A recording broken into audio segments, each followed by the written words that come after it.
Naiz irratian, bigarren kafea.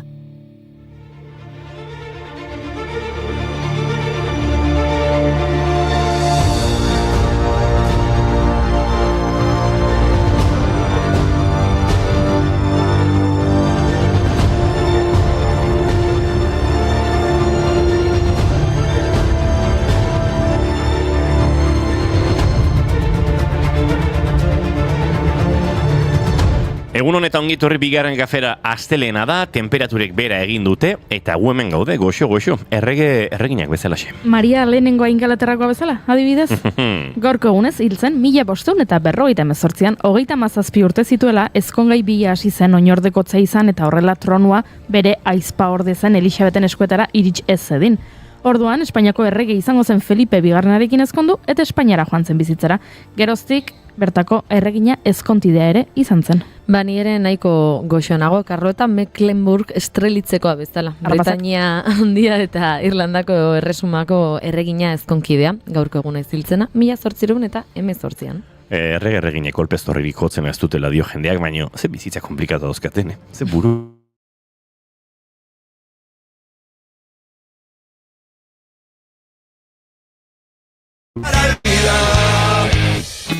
Mira, el rey siempre es rey. Todos siguen siendo lo que son. Menos los peones. Desfilando va el pueblo como un vendaval que avanza firme y elegante, y abriendo paso en el frente como un general va un elefante que escupe sangre al chupón y a su herencia, porque su reloj ya no tiene paciencia, porque hay un peón que no teme a la suerte, que ya conoce la vida llenita de muerte. Hoy también juegan las damas. Tira, badakizu zer, hobe dugula monarkia alde batera uztea. Gainera gaur egun erreginak eta erregeak baino askoz glamurosoagoak dira zinema izarrak. Begira, gaurko egunez, 1988an zinemazaleen pelikulari kutxunena estrainatu zuten. Zinema Paradiso zinema. Giuseppe Tornatorek zuzendu zuen, Italiari eta zinema maitasun gutun ederra. 1989ko ingelesa ez den hizkuntza batean egindako film onenaren Oscar saria irabazi zuen, eta baita beste hainbat sari ere, Urrezko Globo sariak, BAFTA sariak. Badakizuen nor joan zen pelikularen estrainaldira, ze ikusi ditut nik argazkiak. Zinemazale amorratu bat, Martin Scorsese zuzendari ospetsua. Paradisu zineman ikusiko gara, alemaniarrak, grisez jantzita eta zurdinez. Oraindik ez da berandu. Urtebetetze eguna ospatzeko modu ezin hobe izan ere, gaurko egunez jaio zen Scorsese estatubatuar zinema zuzendari gidoigile eta ekoizlea. Eta azken aldian TikTokeko izarra ere badena, bere alabarekin egiten dituen bideo batzuen ondorioz, Scorsese bolo-bolo dabil sareetan bere pelikula gustukoenak aukeratzen. Gerra ondoko zuzendari onenekotzat joi dute kritikariek. 50 urte baino gehiagoko ibilbidearekin, Scorseseren filmek katolizismoarekin, identitate italo-estatu batuarrekin, edo kriminalitatearekin zerikusia duten gaiak jorratzen dituzte. know I'd go from rags to riches if you would only say you care. And though my pocket may be empty, I'd be a millionaire. My clothes may still be torn and tattered. Oain, entzunadi lotura hau ondo ulertzeko, Bihurguneak datoz. Martin Scorseseek The Irishman film arrakastatxua zuzendu zuen 2019an. Honakoa kontatzen du pelikulak. Frank Sheeran, bigarren mundu gerrako veteranoa eta mafiako sikario ohia da. Zartzaroan bere mafia jardura definitu zuten une eta kolpeez oroitzen da. Bereziki, Jimmy Hoffa lagun zaharraren desagerpenean izan zuen eginkizunaz. Orain, zure txanda June. Jimmy Hoffa esan duzu. Scorseseren filmean De Nirok antzezten du Hoffaren papera, baina aurretik 1982an zehazki, Danny DeVitok pelikula oso bat eskaini zion Jimmy Hoffari. Eta Danny DeVito gaurko egunez jaio zen, ikusten duzen lotura. DeVito estatuatar aktore, umoregile, zinema zuzendari eta ekoizlea da. Ni bizkat galdu egin naiz.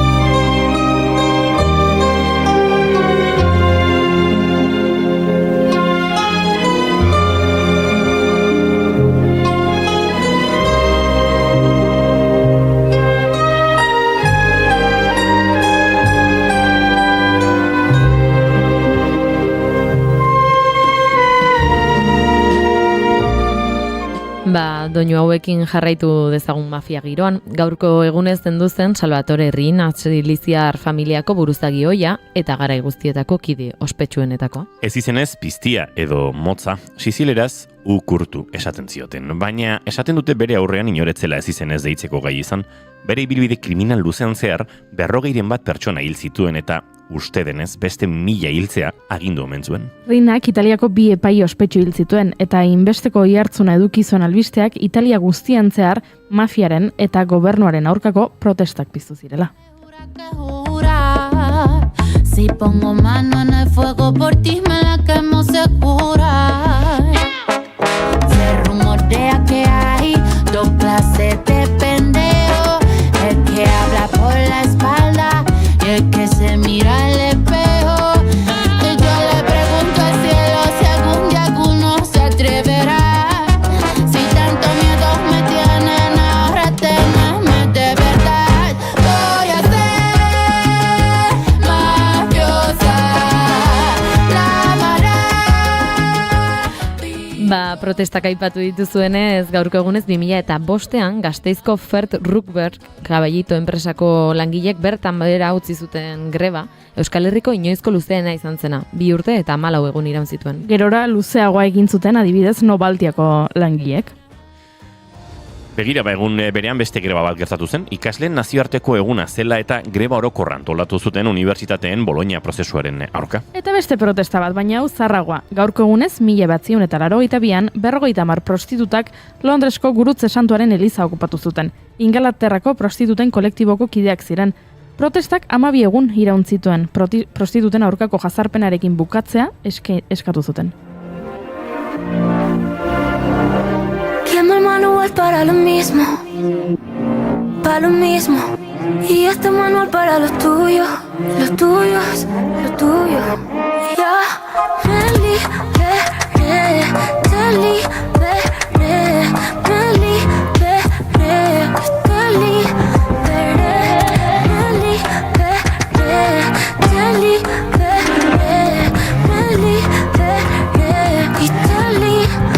激情人的有是你当经常拥有的，对不起，我当然拿到我是真实存在的。激情人的有。Guk protesta gutxi gaurkoan astelena da, asteburu ederra pasadu Euskal Selekzioaren eta Palestinaren arteko neurketa, Nafarroako bertsolari txapelketa, Bizkaikoa, pilotan Lauterdiko txapelketa. Eta gaur kafe hartzera etorriko dira Ander Elordui eta Daniel Garmendia, Ameriketako Estatu Batuetako Euskal Komunitatea eta Goierriko familien artean egiten duten loturaren inguruan hitz egingo digute. Akaitz Sarasola ere badator, planetaren mugak gaiarekin hasi ginen aurrekoan, baina tarte txikiegia eskaini genion. Beraz gaur berriro horri helduko diogu. Astelenero bezala puripurian sekzioa izango dugu, telesail eta pelikulak gomendatuko dizkizuegu. Eta nik behingoagatik prest ekarri dut maite duta. Baina maite duta ezik gabea. Ez dizut esango. Epa. Gure kafe makina prest da entzuleok eta gu ere hortxe, prestak eta fasian, estiramenduetan. Azaroak 17 ditu gaur eta astelena da ongietu herri guztioi, bigarren kafera. Naiz irratian zarete.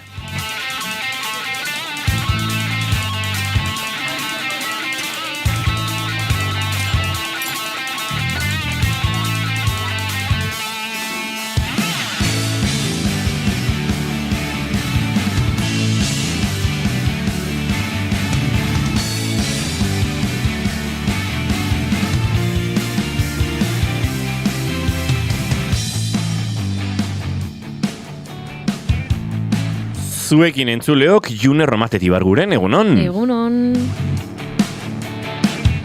Eta zuekin Goiuri Zeizarandia, egunon? Egunon. Izketan ari zaizuena Inigo Asensio Lurbide, gaur bigarren kafeak 1000... norbait gaur zenbaki hori pixkat arraro idatzi du. Zer, oi ama... 1970 ezin du izan. Bat 0-0. 1970 du, azaroak 17 ditu, goizak 10 eta 17, eta gu, eskara, 17, baino ederki letorki dake. Hiru gara hurrengo 2 orduetan zuekin bat egiteko, asmotan behintzat, ongitorri guztioi, bigarren kafean zarete, naiz irratian.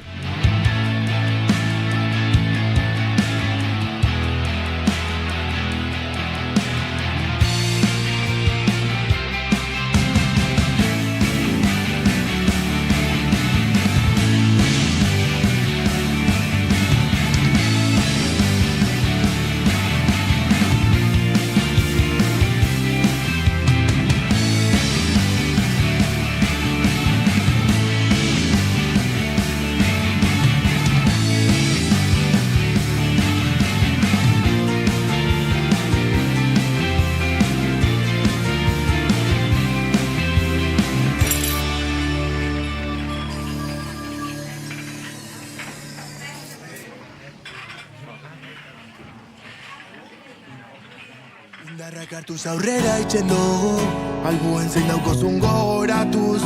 Hemen badira benetan merezi dutenak, hainiketan zuratzetik nauzu, orduan minutu itxen dituzu, baina zugabe ni tristetxu ibilinaz. Biota bete zaitzu ikustian, aspaldian bakarrik ibilinaz. Tanuk bestarkada bat gorde zuretzat, aletxia garestiei urten jat. Arriskua duzu begiradan.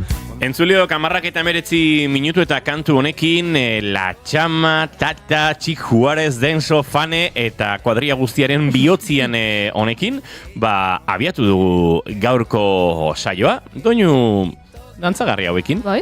Gura agujetak usatzeko beharrezkoa dugulako. Bai, bueno, ea gorputzeko zea dal mugitzen duzun. Nik bereziki giharretako mina daugat gerritik bera. Orduan, besoak mugitzeko eta arazorik ez. Baina justu mugan. Aldakan, batantza egiteko komeriak. Ze gauza, nik ez dut ezer berririk egin, baina inoiz izan ez dituan agujetak ditut. Inoiz izan zaren zaharren azarelako, momentu honetan. Eskerrik asko, maja. Nik ere ikara harri maite zaitut. Nik ere bai. Akaitz arazola egunon, urbildu mikrofon hortara bildurik gabe. Iepa, orain bai. Egunon. Nik ez dauzko eta agujetak. Urbildu mikrofon aztu gana, ze bestela zuk mikrofonaren gana gerriko agujetekin bukatuko duzu, Zuk ez dituzu agujetak? Ez. Ez duzu ariketa fisikorik egin, edo beti egiten duzu eta orduan ez daukazu agujetarik inoiz? Ez dut ariketa fisiko berririk egin. Berririk. Eta guandik aztean, naiz. Oso ondo, bueno, nik kafe hartzera noa, segizu ege saioa begiten mesedez. Baina hemen badago kafea? Egia da, badago kafea edo ez dago kafea? Ui. Eta bigarren kafea, ordo? Horrela xibara dugu. Ez dakit. Entzulei kontatu beharko diegu gaur goizean hemen ginela June eta Biok eta Inigo etzela ageri inondik inora eta esan diogula etortzeko eta Inigok esan digu. Ezin naiz joan, estudioan ez dagoelako kaferik eta nik kafea behar dut. Eta Inigo hori esaten ari zen bitartean WhatsApp noski etzegolako hemen June kafea prestatzen ari zen. Hemen gure kafe makinan, hemen kafea bat zegoelako. Beraz, Inigo horrengarako aitzakiak Aztutan nengoen aurreko estiralean amari idatzi niola da, ama, mesedez kafe zakutxo bat ekarriko aldi duzu. Ze kafe gabe gaude eta gero nuen buruan hori gertatu zenik eta aztutan nengoen. Ados. Bela jakiteko, niri gaur goizean lehenengo gauza ere, neko kuota ditola aurpegira ez daki dala kafea egiten edo. Izan da pixka bat airintzen makinarekin borrokan. Beraz, zu izan zara kafe makinean kafe hori egin eta makina gainezka kapsulaz beteta utzi duzuna. Nik kapsula sartu detenean kafe makina ez egon gainezka. Bai. Bueno. Bazegoen. Martxan jarri dut eta ez zen kafe ateratzen eta enekoren galdera izan da, baino eman diozu botoiari? Bueno, bai, eneko bai, eman diot.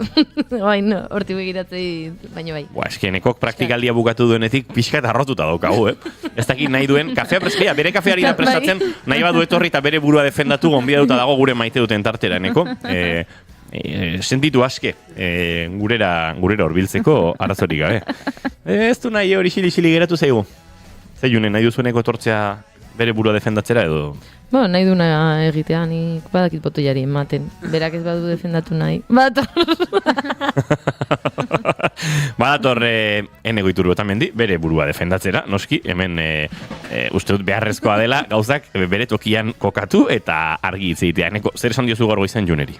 A ber, asunto izan da, nik Juneri esan diot, batzutan botoiari ematen diozunen, argia dakaola piztu itzali, eta batzutan botoiari ematen diozunen, ja geldi gehatzea argia. Eta orduan bai kafea ateratzen da. Geldik da honen, orduan botoiari eman da. Pentsa, nien egon hor, eta azalpena ere pixka tontoentzako ari zait iruditzen, Baina... Ez, a ber, neiz denak jakiteko zer pasadan, ondo azaltzen. Gure kafe makinak entzuleok badauka, guk astelenetan daukagun martxa bera. arrankean kosta egiten zaio. Claro. Bai, eta orduan argia geratzen da hor, bai, eta gero ja, behin argia finko geratzen dela egin daiteke kafea. Eta zu horren esperoan zinen June. Baina eski mandiot 10 aldiz, eta ja 10garrenkoan kejatu inaiz, eta klaro hor, justu izan da, eneko iritsi den momentua. Eneko pentsatu duena da, honek makina piztu du, baino ez dio eman, eta ez da berotzen ari oraindik. Ez, a ber, ez da hoi nik. Nik, logika. Sálvame naranja. Zuek segienik momentu batean kafetxoa prestatu behar dut. A ver, defenda ezazu zure buruan, eko mesedez. A ber, nik ez dut ezer defenditu behar egan. Nik ez dut ezer... Bueno, a ber... Urduri jatzen hasi da. Gaixoa, lasai, eneko mendikateako zaitut. Lasai egon, beroa egongo litzateke kafe makina, beste norbete kafea lehenago egin balu. Hau da, kafea kanpoan hartzen ari zen hori, hemen egongo bazen, eta orain nola ez dena hien zuten, pues, esan diteke, Iñigok kafea egin balu hemen, eta lehenagotik hemen balego, bagian... nik ez nuen tonta emango kafetera aurrean. Bueno, kontua da kafea badagoela hemen bigarren kafean, beraz norbeitek etorri nahi balin badu gaur egunean zer. Kafea bat hartzea gurekin, torri Tolosako gure estudiora, Rondilla kalea 15, eta hementxe egongo gara, kafea badago zuentzat, bueno, trukean zerbait eskaini behar diguzu, Izan daiteke historio on bat, izan daiteke elkarrizketarako ematen duen gai bat, edo izan daiteke beste zerbait trukean, ez? Pastak ez, diken lehenko ostegunetik pasta berdina daude, kajairik gabe. Pastak ez. Landareak ez dara hiliten dira lokal honetan. Pasta bek irikita daude, Bai, bukatu gabe daude. Bukatu gabe daude? Bai. Bueno, eduki hauta gero igual maite dute sartu beharko gineake. Bai. Ondo da, maite duten tarteari ingo dugu leku, eta eneko geratu hemen da pentsatu zure maite duta rapidamentian. June Romatet, zina zure maite duta? Kantu bat nahi duzu maite dutetarako? Nahi zuna jarri, nahi berdintzait. Pixka talaia, ja astelena dela. Vale, pixka talaia. Justo aurrekoan giroan ondo. Bai. Aurrekoan giroan. Kaparrak, estilo horretan. Pixka... Kaparrak... Boikao jarri. Kaparrak laizter gure entrevista akustikoetara etortzekoa. Ba jarri. Bai.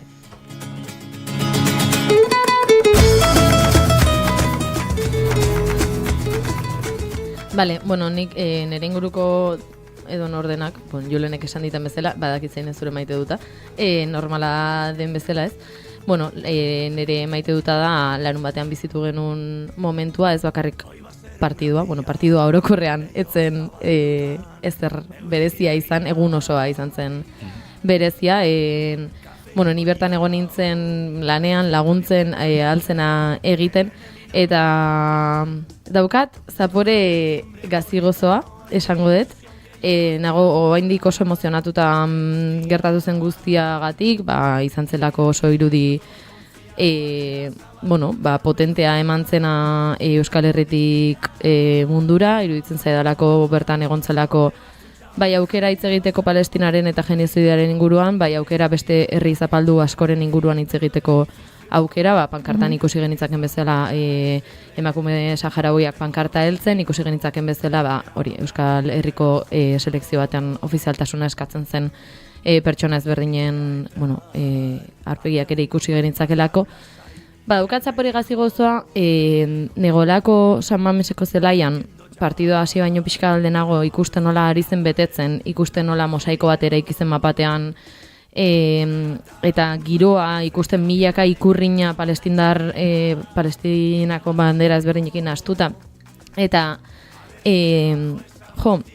ikusten nuelako bazegoela mugitzeko eta aldarrikatzeko indar bat badagoela Euskal Herrian horretarako mugimendu bat, baina mugitu garela Palestinako genozidioa gertatu den momentuan.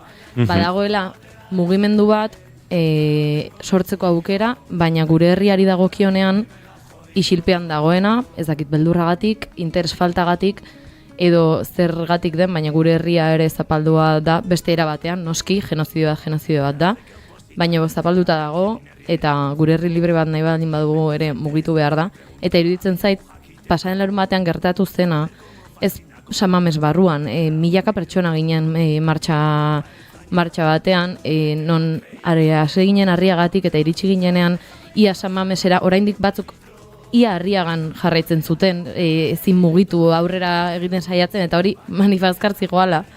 Eta iruditzen zait, mugimendu guzti hori sortu bada Palestinarekiko, sortu daitekela gure herriarekiko, sortu daitekela Saharar herriarekiko, eta horrek utzi zidan puntu hor arantzatxo txiki bat pentsatzen begiratzen nola ikurrinak zabaltzen ditugu momentu honetan bai, futbolean bai, eta zergatik beste momentu batzuetan ikurriaketan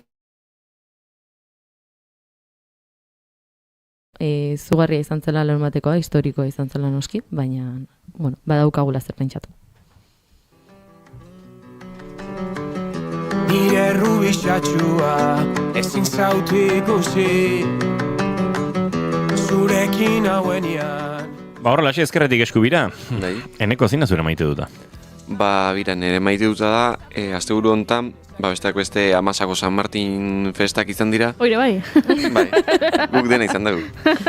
Eta bueno, eta egia da, orokorren, San Martingo festetan, eta Amasako festetan, o inguruko festetan, izategea gure baiarako jendia bakarrikan. Eta atzo, ez dakit ze pasazan, baina Andoaingo eta inguruko jende pila bat gertuatu zen, eta nahi horrek sensazio gazigozo bat sortu zian, ze hasiera baten pentsatu nun jo. Ze ondo, inguruko jendia ere gerturatze dela, ezta? Ez gerala azkenen hemengoak bakarrik, eta, jendea ere konturatze dela, hemen gaudela. Baina aldi berean pentsatu nen, agian hainbeste jende, hain toki txikian, komeni da, ondo dago, hau, benetan. Eta orduan, ez dakit dan, edo maite duta, edo maite ez da, baina sensazio gazigozo hori, festa batzuetan gertatzen dena, batez ere toki txikietako festetan, hori da, nere gaurkoa. Gorka hemendik txatean dio, parrandero, elkarrezketa egingo dizut Durangon. Ui, Gorka, nola zauden? Elkarrizketa zini? Zuri, parrandero uste zuri begira zegoela. Bai. Nik parranda gutxi induta ez honetan. Indiokerrek dio egunon gaztiak. Eta Gorkak, Indioker, zer moduz azoka egunon, june zederra alkondara, mendi diote. Baditu urtetxo batzuk. Ikusita zenuen ez Gorka? Esango nuke baietz, baina, beti bezala beltzez. Indiokerrek dio, pixkat flojito nago Gorka, zer dezu Indioker? Kontei guzu, nahi balin baduzu. Nire maite duta da atzo zederra, katxalin martxa, eharra egun pasa, bazkaldu, banku baten, kafea kontxan, eta elkarrizketa Adrian Perezi. Eharra eguna, eta, nonbait, speakerra ere kategorikoa. Gorkaren Instagramen ikusi dugunaren arira. Goiurik gaur dantza irabaziko do. Gora gure Euskal Beyoncé! Epa! Eta mentxe, zederra naiz irratiko kontaketa. Eta hemen nabadura egin behar dugu. Zederra naiz irratiko kontaketa partidaren inguruan. Gure lankidek ikargarrizko lana egin zuten. Eta egia esan, txapo, hemen diken besarkada bat eurei. Denok ondo gaur dantzan, 21. Bueno, 21. Ez dago, eskin zenbakit polita da 21. Zazpi biderriru 21. Polita da bai. Gustatzen zait nire ere. Akaitz, eona isilik. Ja parratzka asia izan bukatuko ju aurrekoan bezala. Ui, berriz akaitz diote mendik. Nik ez daukat agujetarik. Nik ez dakit kafe makina jartzen dio Gorkak. Eta dio, haze perfil ona. Bi mutil puxka! Ez que oraintxe planoan dozkogu, eneko iturbe eta akaitz arazola gure streamingean, eta egia esan, biak ere etxerako modu daude. Bai. Egunon, goizeko kafetxoa, ze ondo sartzen den. Bai. Eta pixka bat flojito zen azoka, Inigo. Ui? Azoka? Inigo? Ni azokan enaiz egon, ez dut ulertzen. Zergatik dagoen... Flojito ez zaudela zu, pixka flojito azoka. Ados, Indioker. Laseago geratzen izan duainen. Bueno. Bale, nintzen ulertzen ari. Nik pentsatzen zu zinalola flojito, eta horregatik pixkate kezkatu naiz. Akaitzara sola zure maite dut erantzun beharko dugu. Ze, Parra egiten du akaitzek. Ez zait gustatzen, bi aste segidan entorren, eta maite dut bat, bi maite dut pentsatu behar. Pentsatu hemen, ez dakit, gaur 1360 saiotan, maite dut abota dugunok, nola gabiltzen? Bueno, baina... Ez, ni pentsatzen nahi dizen, kafe makinan arira, haitxu zeatelako. Ez zaizki gustatzen kafe makinetako kafek, eta enaiz goizetan kafe hartzeko oso zalea, ni eguardira arte kafe hartu gabe, bueno, nik normalen kafeik ez dut hartzen, baina hartzen dutenen eguarditan hartzen dut, eta gustatzen zait kafe, putxero nindako kafeak etxe guztin usten duen usaioi. Lan gehiago eskatzen du, baina egia da kafe makinatako kafea ez da lan ere... Bida, ados nago zati batean. Ni espresoaren zalea naiz, kafe makina espresoaren zalea naiz, baina egia da kafea putxeron egiteak edo baita italianen egiteak ere, ematen duen usai eta sortzen duen girori oso gustoko dudala eta batzutan faltan botatzen dudala. Adibidez, hartzen nahi zaten, ni kafe hutsa hartzen dut, basoi egin ez dut ezerrik. Behazu kafe hutsa luzea? Ez, luze ez, kafea. Kafea, baso bat. Kafe asko. Kafe asko. Kafe luzea ez, etik ur gehiago sartze jozu, eta antzeo parecido. Bueno, putxeroko kafea luzegoa da. Bai, luzegoa da, baina... Ur gehiago dauka proportzioan, hortik abiatuta. Baina... Olako baso horiek urduri jartzita. Katiluka da edo baso handi bat kafe. Taberna batean joan, da, ez dakit euro eta piko, korratzi zuen, geota txiki guadan kafe baten gatiken... Zin zurekin desadosago egon, baina, tira, saio honetan errespetatzen ditugu denon iritziak, mikrofona itxiko dizut, eta... Aizu, bai, nik asteburu honetan ibili gara Huesca inguruan, Piragua eta mendilazterketa giroan, nik mendilazterketarik ez zutekin, baina Piraguan arraka batzuk bai, eta furgoneta giroan goizetan, eta, bueno, gauerdietan, eta kafea italianan egitearen plazer hori ere, aitortu behar dizut, eta, bai, eta kafe hori ere gustora hartzen du nik, Baina gero, behar dut momenturen batean tabernaren bat ikusten badut, kafe espresso bat, ola kondensazioaren zalean iz. Goiure zeizan, handia, zein da zure maite duta?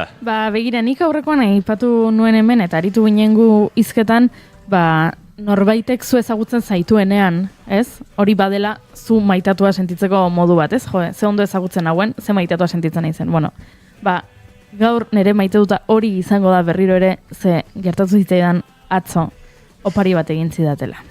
Nik behin elkarrizketa batean, ahaztuta dudan elkarrizketa batean, aipatu nuelako nire Tintinen abenturakeko ale gustokoena Castafioreren bitxiak izenekoa dela. Tintinen komikiak txikitan asko gustatzen zitzaizkidan, eta bereziki nire gogokoena zen, Castafioreren bitxiak izeneko hori.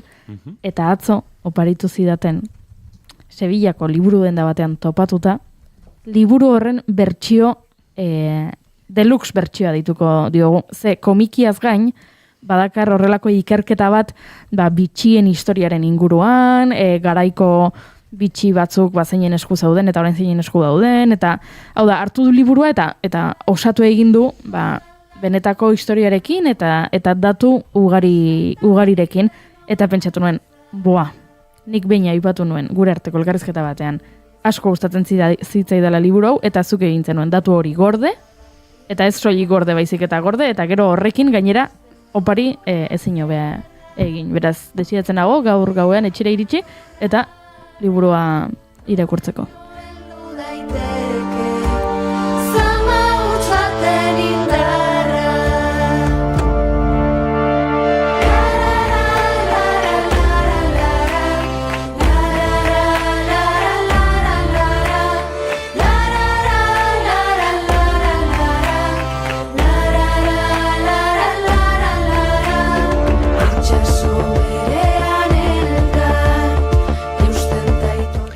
Nire maite dut eza, zita ustez kultoekin eztabaida konpondu edo nolabait bideratu nahi dituen jendeari. Atzukin nuen pertsonatekin eztabaidatxo bat, oinarrian esan nion, WhatsAppet izan zen, baino sentitzen nuela, violentziaz ari zei dela hitz egiten, eta zei iruditzen horrela hitz egin behar zidanik, etzegolako justifikaziorik berak, violentziaz eta gaizkitz egiteko niri. Violentziarekin, ari zen zurekin. Ez zineten violentziaz. Ez barkatu, violentzia zegoen bere mezuan. Hori da.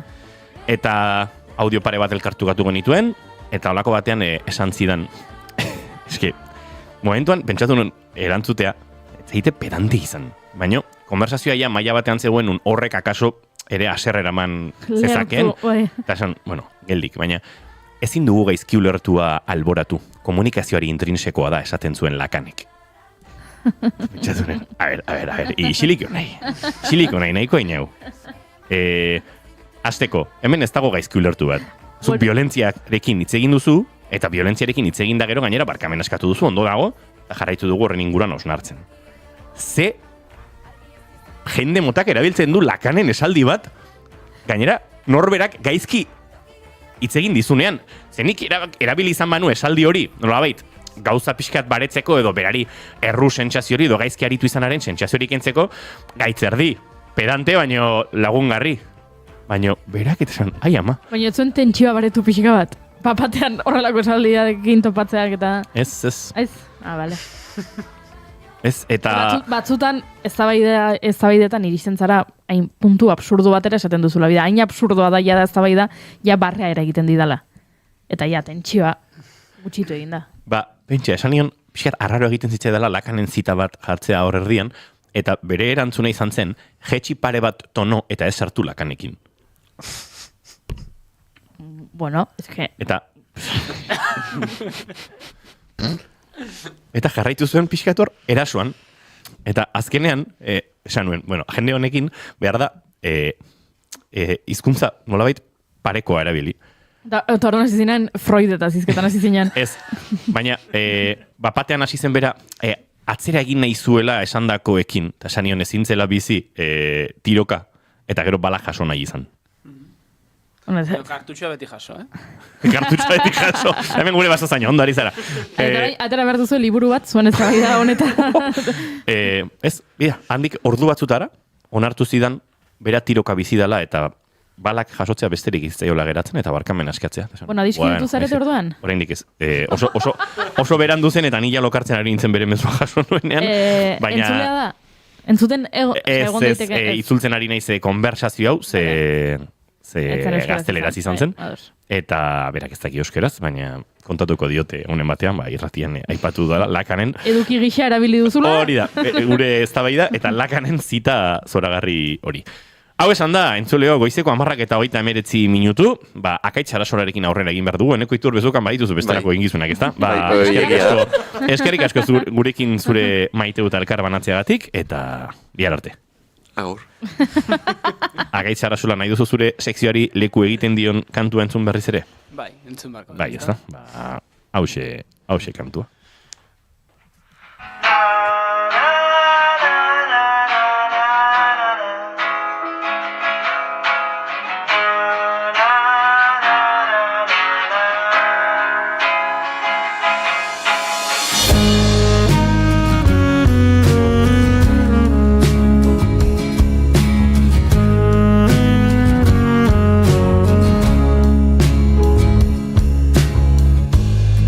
Asko eman ditu basoa zaintzen, zuaitzei gora begira itxoiten.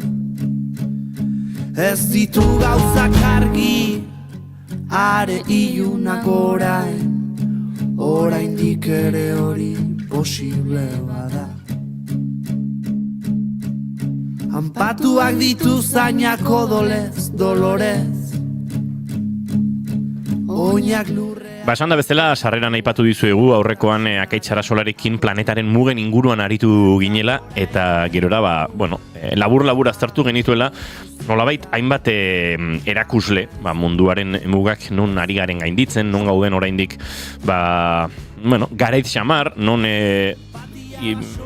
nolabait buelta ere eman zaion gizartearen eta instituzioen neurrien ondorioz eta baina iruditu zitzaigun eta konpartitu genuen, hau zuekin ere entzuleok, pixkate laburari ginela geratzen eta sakondu nahi genuela gehiago Akaitzekin gai honetan, eta horrexegatik gaur astelena berriz ere gonbidatu dugu gurera. Akaitz hainbat nolabait neurgailu edo hainbat erreferentzia bazeuden, ez, planetaren mugak non gainditzen ari garen aztertzeko eta ondo baderitzozu, kaso banan berreskuratuko ditugu, pixkat sakonago eta lasaiago aztertzeko.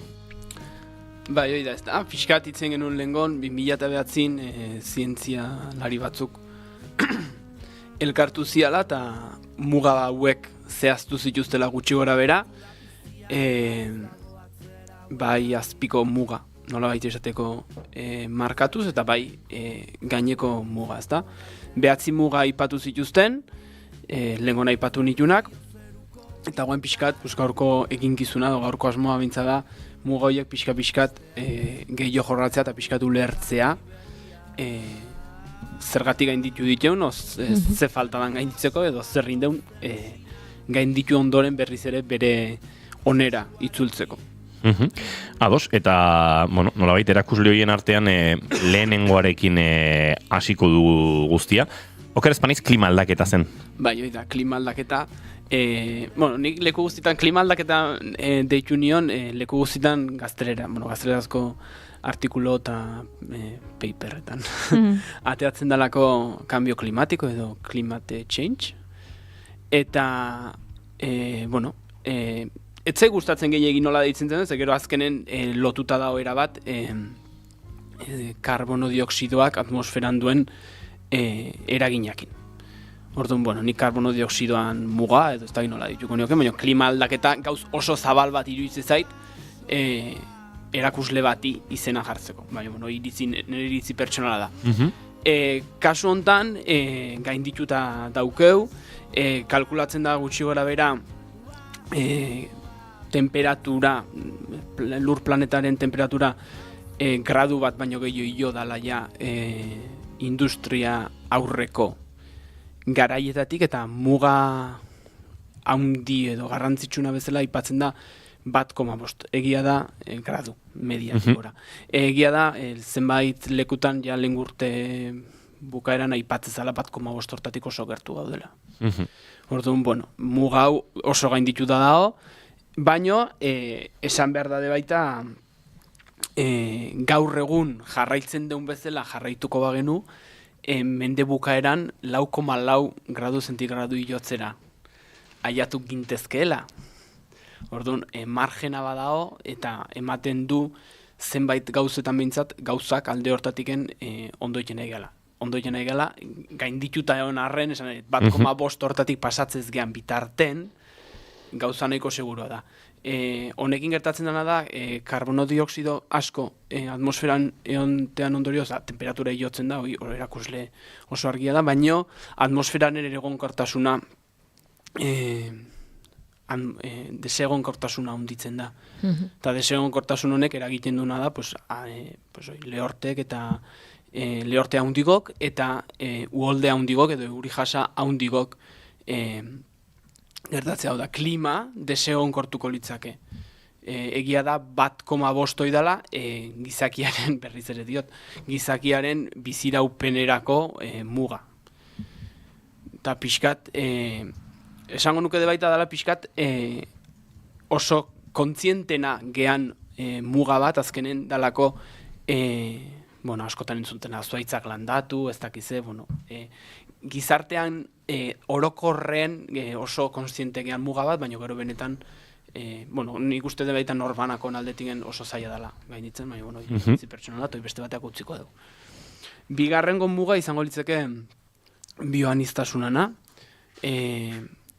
Hemen oso garrantzitsua da aipatzea zenbait zientzialarien esanetan gaudela 6.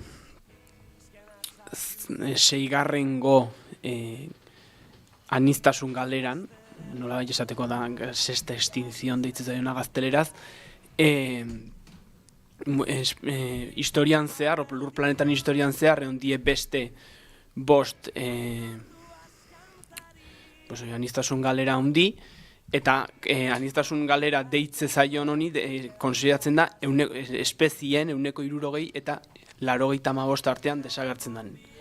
Gu gaindi muga horietarez gaiatu, baino espezien galera oso azkarra da, eta adibidez datu bat oso esanguratsua da nahi zaitena da, 8.000 milioi 8 milioi espezie ezautzen diteunetatiken, 1.000 daude, milioi bat dago galtzeko arriskuan. Eta honi gehitu behartzaio ezautze ez dien espezie guztik, zetiken itxasoaren azpia oso ez ezaguna dagoendik, eta lurra azpia de baita, zentzu askotan dauden mikroorganismo, mikrobiota guztioi, lurraren mikrobiota guztioi oso ezaguna da. Ez ezaguna da. Eta gero Amazonas eta bezalako oian handi horietan daun aniztasunaren zati handi bat goendik ez dugu ezautzen. Horde badaude zifra batzuk, 100 zati handi bat ez dugu ezautzen esaten dutenak, Eta orduan, galera prozesu hori kuantifikatzea de baita zaila da. Lehengoan akaitze, ikusi nuen informazio bat, eta ez da egit oso tajuzko haute zen, baina esaten zuen etxeko katuak, etxinguroko katuak direla, ugaztun txikien, nolabait, estintzioan edo depredatzaile, pixkat, desorekatzaile nagusietakoak, edo badagoela beraiengan ardura handi bat, ala da? Bai, hori leku askotan entzuten den gauzoa da, eta egia da, nik dauketen informazioak enbintzat egia da, azkenen dalako animali bat, eizatzen du instintoagatiken.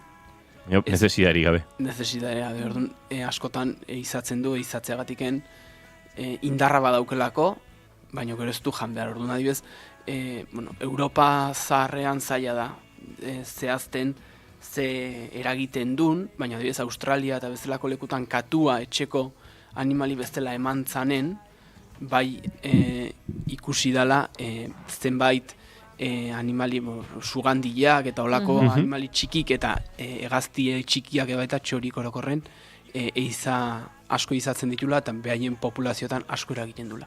Orduan, katua daukenak, inbeharko lukete, etxe barrunen auki, paseatu, baina libre ez utzi. Hau dau, Marka. Katuak sortzen duten beste problema handi bada, hemen Europan badaukago katu basakatua deitze zaiona. Eta hor oso amenazatutako espezie bada, eta etxe katuak eragiten du basakatuaren genetika bereizgarri hoi diluitzea azkenen elkar arteko hibridazioa, posible dalako.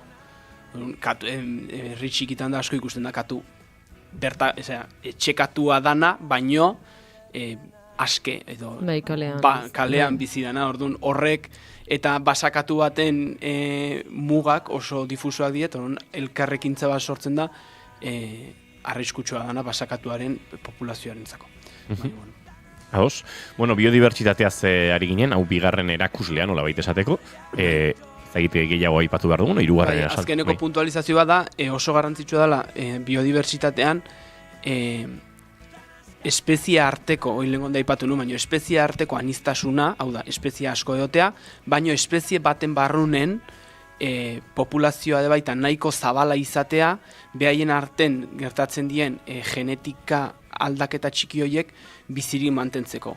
Hau da, klima aldaketa bezalako egoera baten oso garrantzitsua da populazio guztia berdina ez izatea, populazio baten barrunen sortzen dien ezberdintasun genetikoen bitartez, espeziak aurrera iteko aukera gehiago izan dugulako, azkenen mutazio txikik eta holakokin bizirauteko almena handiagoa dalako beti. Hirugarrengo ulertu da? Ez dut hau ondo ulertu. Garrantzitsua da populazioa handiegia ez izatea. Ez, aldan handien izatea. Baina tamainan baino kalitatean dago garrantzia, dala da norbanako guztiak ezberdinak egia da gizakia nola leku berdineti datorren demo guztin oso antzekoa daukula genetika. Populazioa txikia balitz endogamia emango litzatekelako. Endogamia tolako arazok ez emateko, baino endogamia ez dan ematen arren gertatu daiteke espezie batzuk nahiko txikiak izatea behaien genetika guztia erakusteko garaian. Hau da, esan nahi dut. Espezie batzutan, adibidez, guatzen Galapagos islatako txori hauek, izen entzai guatuko, baina Darwinek asko aztertu zitunak, ziren espezie oso antzekok, baina denak moko ezberdina zuten, elikagai ezberdinetan... Pintzoia. Bai. Elikagai ezberdinetan intzutelako... Pinzoia. Pinzon, uste. Bai, pinzon de Darwin, ez? Darwinen pintzoia. Espezie oso berdin bat, genetikoki oso antzekoa, baina elikadura ezberdin baten ondorioz evoluzionatu zuten ezberdin. Pentsatu dezakegu, espezie hauek denak batetik sortu ziren, eta aukera eukizuten bere garaien jan eskasi baten ondorioz espezializazio bat emateko. Gaur egun pentsatu behar daude baita oso garrantzitsua dela espezie batek nahiko aukera eukitzea bere aldetik evoluzionatzeko, azkenen elikagai eskasi bat sortzen balin bada, eta denak oso zentratuta balin bada daude elikagai baten, arriskua handiagoa daolako desagertzeko. Hau askotan gertatzen dena da, adibidez, lehoiak eta geopardok konparatzen diren. Geopardok velozitate oso handia dauke, baino bere elikai garrantzitsua gazela da. Gazelak desagertzen balin badie, geopardoan biziraupena oso arriskuan izan. Lehoiak adibidez, ez dauke hainbesteko espezializazioa animali batengan, orduan lehoiai desagertzen bazaio gazela bat, gazelaren poblazioa, edo zebran poblazioa, edo ñun poblazioa, etzan ezer pasako beste batzuk dauzke. Orduan, hau oso simple esperientzia, baina genetikan antzeko zerbait gertatzen da, eta bere aldetik evoluzionatzeko almen eukitzea oso garrantzitsua da.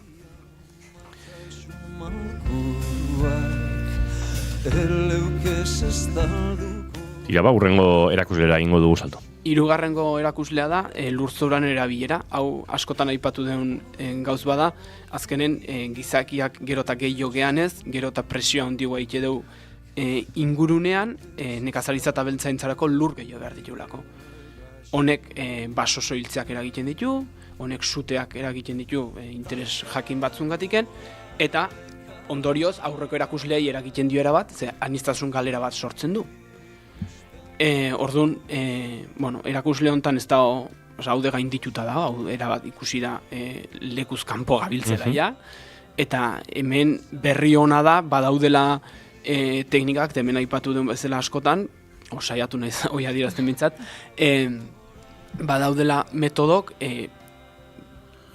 gure elikagaiak sortzeko, inguruneko biodibertsitatea eta ekosistema naturalak aldan gutxina eraginez. Horrek eskatzen dute baita, eta nahi asko pozten hau, askotan, noiz benka aipatu izan dut, nire naizela aragi jalea, eta askotan iruditzait oso gai komplikatua dela, aipatzeko zientzia larin aldetiken, elikaduran aragiak dauken indarra, eta adibidez, erakusle hauen paperetan bai askotan aipatzen dela, aragiaren kontsumoan jetxiera oso garrantzitsua dela, adibidez lurzoren erabilera mugatzeko. Laugarrengo, ez bali oso noker laugarrengo adierazlea izango litzeke fosforo eta nitrogenoan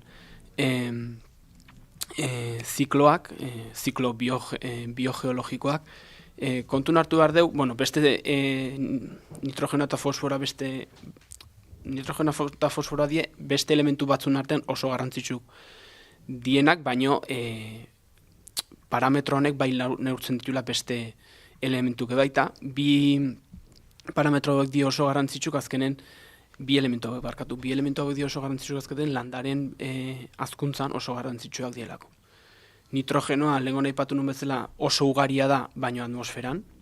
Orduan, lurzoruan gabezi bat da, nola baiteko gabezia, baino naturan espezie batzuk daude espezializatutan, nola baita esango genuke, leguminosak deitzen zaina, gure elikagaietan oso garrantzitsua dira, tolosako bagarruna, baba, alpapa eta hori denak, iken dutena aireko nitrogenoa hartu eta lurrera pasa. Orduan, lurren daun nitrogenoi, adibidez, nitrogenoi behar duten, baino airetik hartu ezin dutenak erabiltzen dute. Adibidez, denak ulertzeko moduan, gariak edo artoak, gramineak. Fosforoakin, antzeko zerbait gertatzen da. Fosforoa oso ugaria da, baino, ugaria da, baino dago lurrazpin nolabait esateko harri forman, solido forman. Adibidez, Saharako problematika guztia, fosforoakin oso lotuta dago. Orduan, die bi elementu berez ugariak dienak, baino landarek oso era mugatuan dauzkatenak eskuragarri. Gizakiak zein du modu guzti hauek industrializatu, eta orduan, adibidez, nekazaritza industrialen nitrogenoa erabiltzen da amoniako bezala, metodo kimiko baten bitarte airetiken hartutakoa, eta landarei ematen die eskura. Fosforoakin berdin, minatatik ateatzen da, eta eskuratzen emate zaie landarei. Honek ze ondorio dakart, dala, elementu bat berez ez lukena horreon behar, eta ondorioz oso errex garbitzen dana. Hau da, urak oso errex ematen du, eta bukatzen du beti itsasoetan eta erreketan. Eta honek alteratzen ditu itsaso eta erreketako, hau da, ur ekosistemetako nutriente orekak. Eutrofizazioa, hau da, nutriente hauen gainkarga bat sortuz. Besterik gabe. Hemen da ipatu deu, beste nekazaritza mota batzuk posible diela, eta oso garrantzitsua da nekazaritza motoien alde itea. Oen bestek oso azkar, ez dila ingarrantzitsuk. Lasai, eta maikeratik zertxoa pasabar badugu ere, moldatuko gara, lasai. Ez, lasai. Ez, gero, ozono geruza, lehengona ipatu nun da, bere garaien, guaindela, lehengona atzo irakurtzen ditu nintzen, guaindela 30 urte hola kontuatu zen zientzialari kolektiboa, bai. Komunitatea, ozono geruza izulo egiten eginela, atzo gaina apuntatu nun, kloruro fosforo karbonon gatiken, CFL. CFC-ak. Hoi da. Zu gaztea zara. Oso gaztea, nahi. Batzen naiz guk eskolan ikaste genula, ozono geruzak zulok zeuzke. CFC-ak izan ziren ere belonaldiaren gaieten monstrua. Guretzat, ozono geruzako zuloak ziren mundua maiera. Hori eskolan, iaia 2 urte barru bukatuko da mundua, jarraitzen balin badu, ozono geruzako zulo horrek handitzen. Eta aerosol bat erabiltzea zen, ez dakit, gaur egun zuaitz bat isu ematea bezala. Ikaragarrizko, ez dakit, delitua zen, eta... Guk bai, ni guatzen ez, eskolan da landu genula, baina ni enitzen izmontazen izen. Pote guztiek, kosmetiko eta antzekoek, no contiene CFCs, normalean gazteleraz egoten zen, baina ekartzen zuten, zu jakintzen ezan, horren erabilerarekin, etxienari areagotzen zuloa.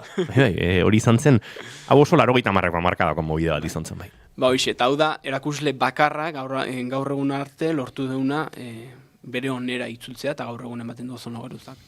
Zulo horiek berreskuratzen nahi dela, eta handitzen nahi dela, eta ez dula hainbesteko arazo izartzen. Ondo dago, akaitzek aipatzen duenan, gustatzen zaiola ez, ikortasunetik hitz jakitea, zerbait gizarte bezala ere egin dugula. Zerbait. Hau, izan da, lorpen txiki horietako bat. Eta oso garrantzitsua da, munduan amaiera ez dakit izango litzeke, baina gida ozono geruzan zulo horiek, ozono geruzan funtzioa da, izpi ultravioletak, ez baliman oso nastuta, geldiaraztea edo gutxitzea. Eta horren, ez bagenituke zainduko aerosolen da erabilera horiek eta zulo horietatik ultravioletak sartuko ziren eta azaleko ez gure bakarrik, beste izaki bizidun guztitako azaleko arazoak sortuko ziren bizia eta aipatzen zen bezala. Bueno, urrengo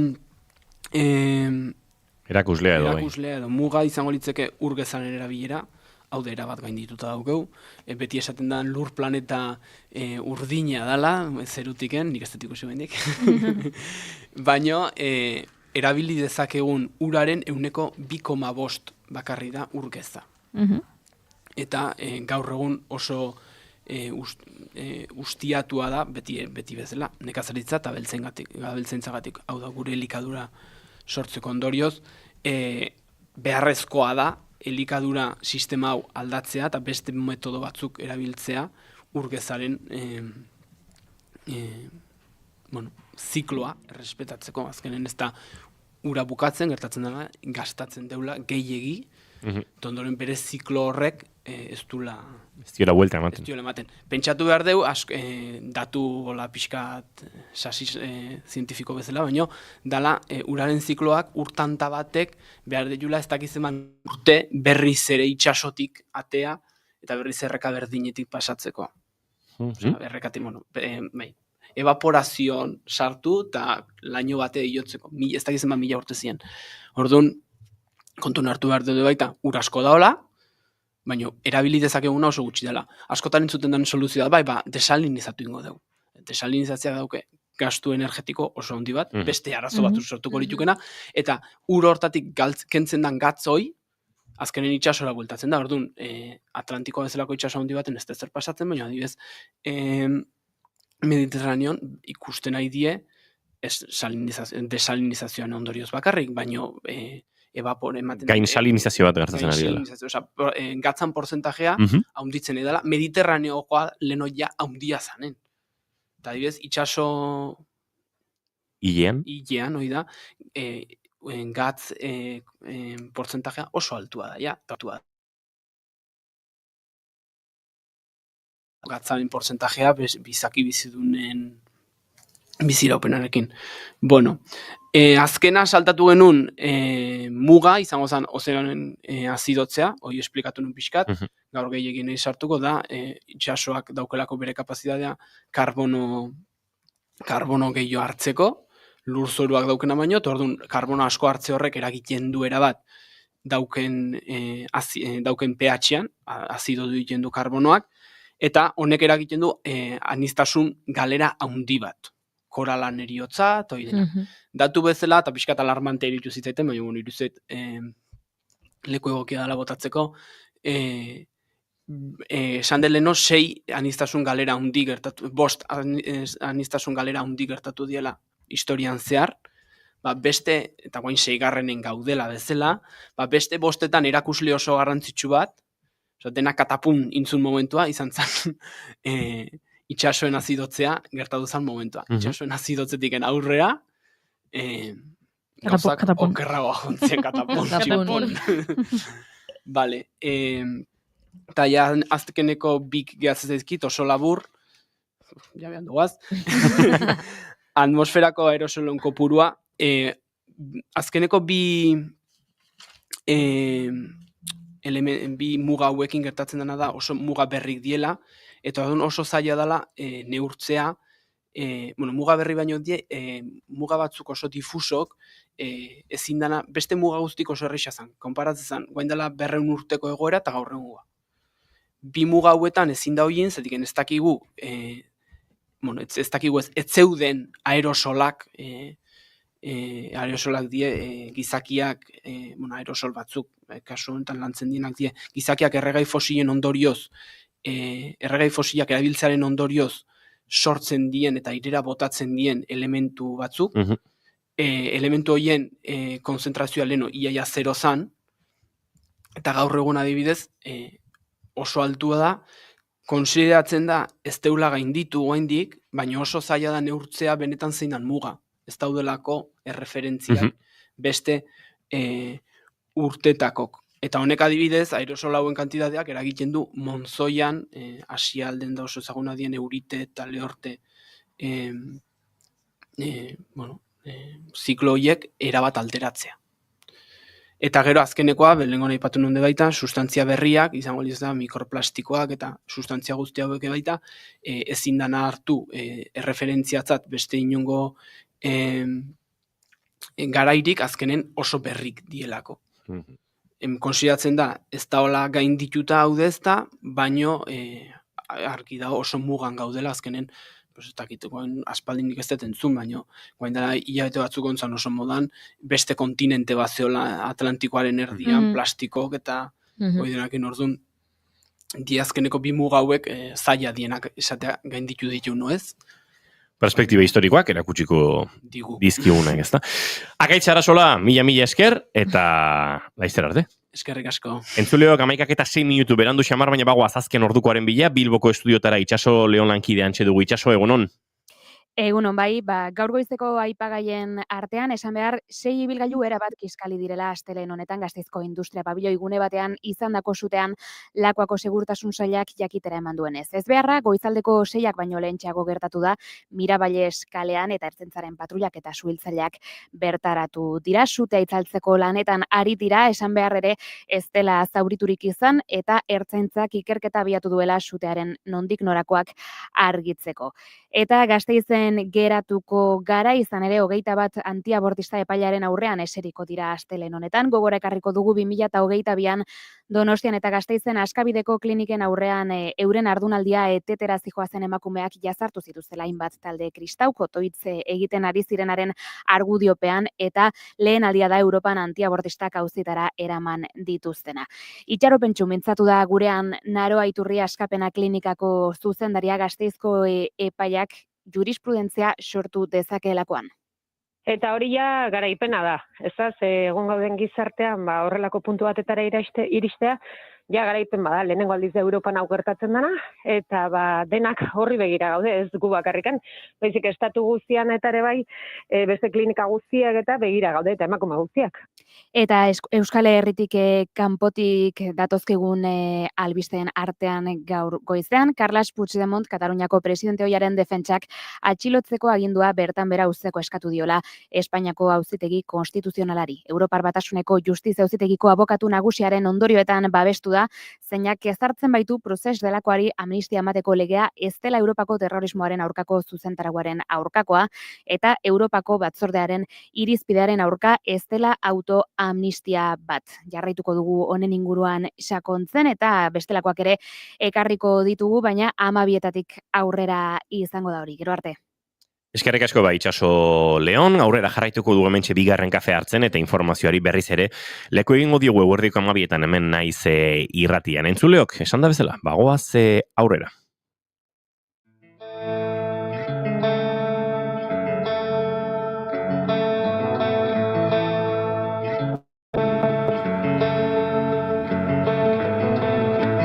Zenbat aldiz berriz hemen berriz zu ikusteko nora bide gabeko bide honetan bide gurutze eta manuzma maiera hausiera ta zalantzen menpe.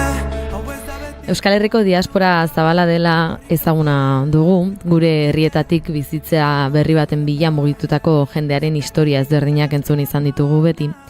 Herrialde ezberdinetan milaka istorio sortu dira urteetan zehar, batzuek hizkuntza eta euskal kultura transmititu diete haien seme-alabei eta beste batzuek ez, baina badira beste hainbat aukera diasporako pertsona ezberdinek Euskal Herria ezagutzeko.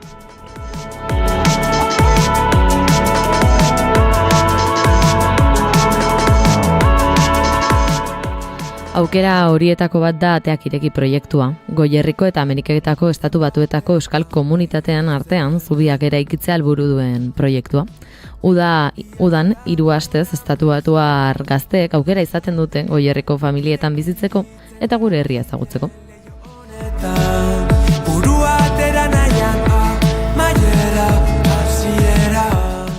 Daniel Garmendiaren familiak pasaden urtean udako proiektuan parte hartu zuen eta esperientzia honen berri emateko izango da gaur gurean eta berekin dator Ateak ireki proiektuko koordinatzailea Ander Elordi. Egunon eta ongi etorri bigarren kafera.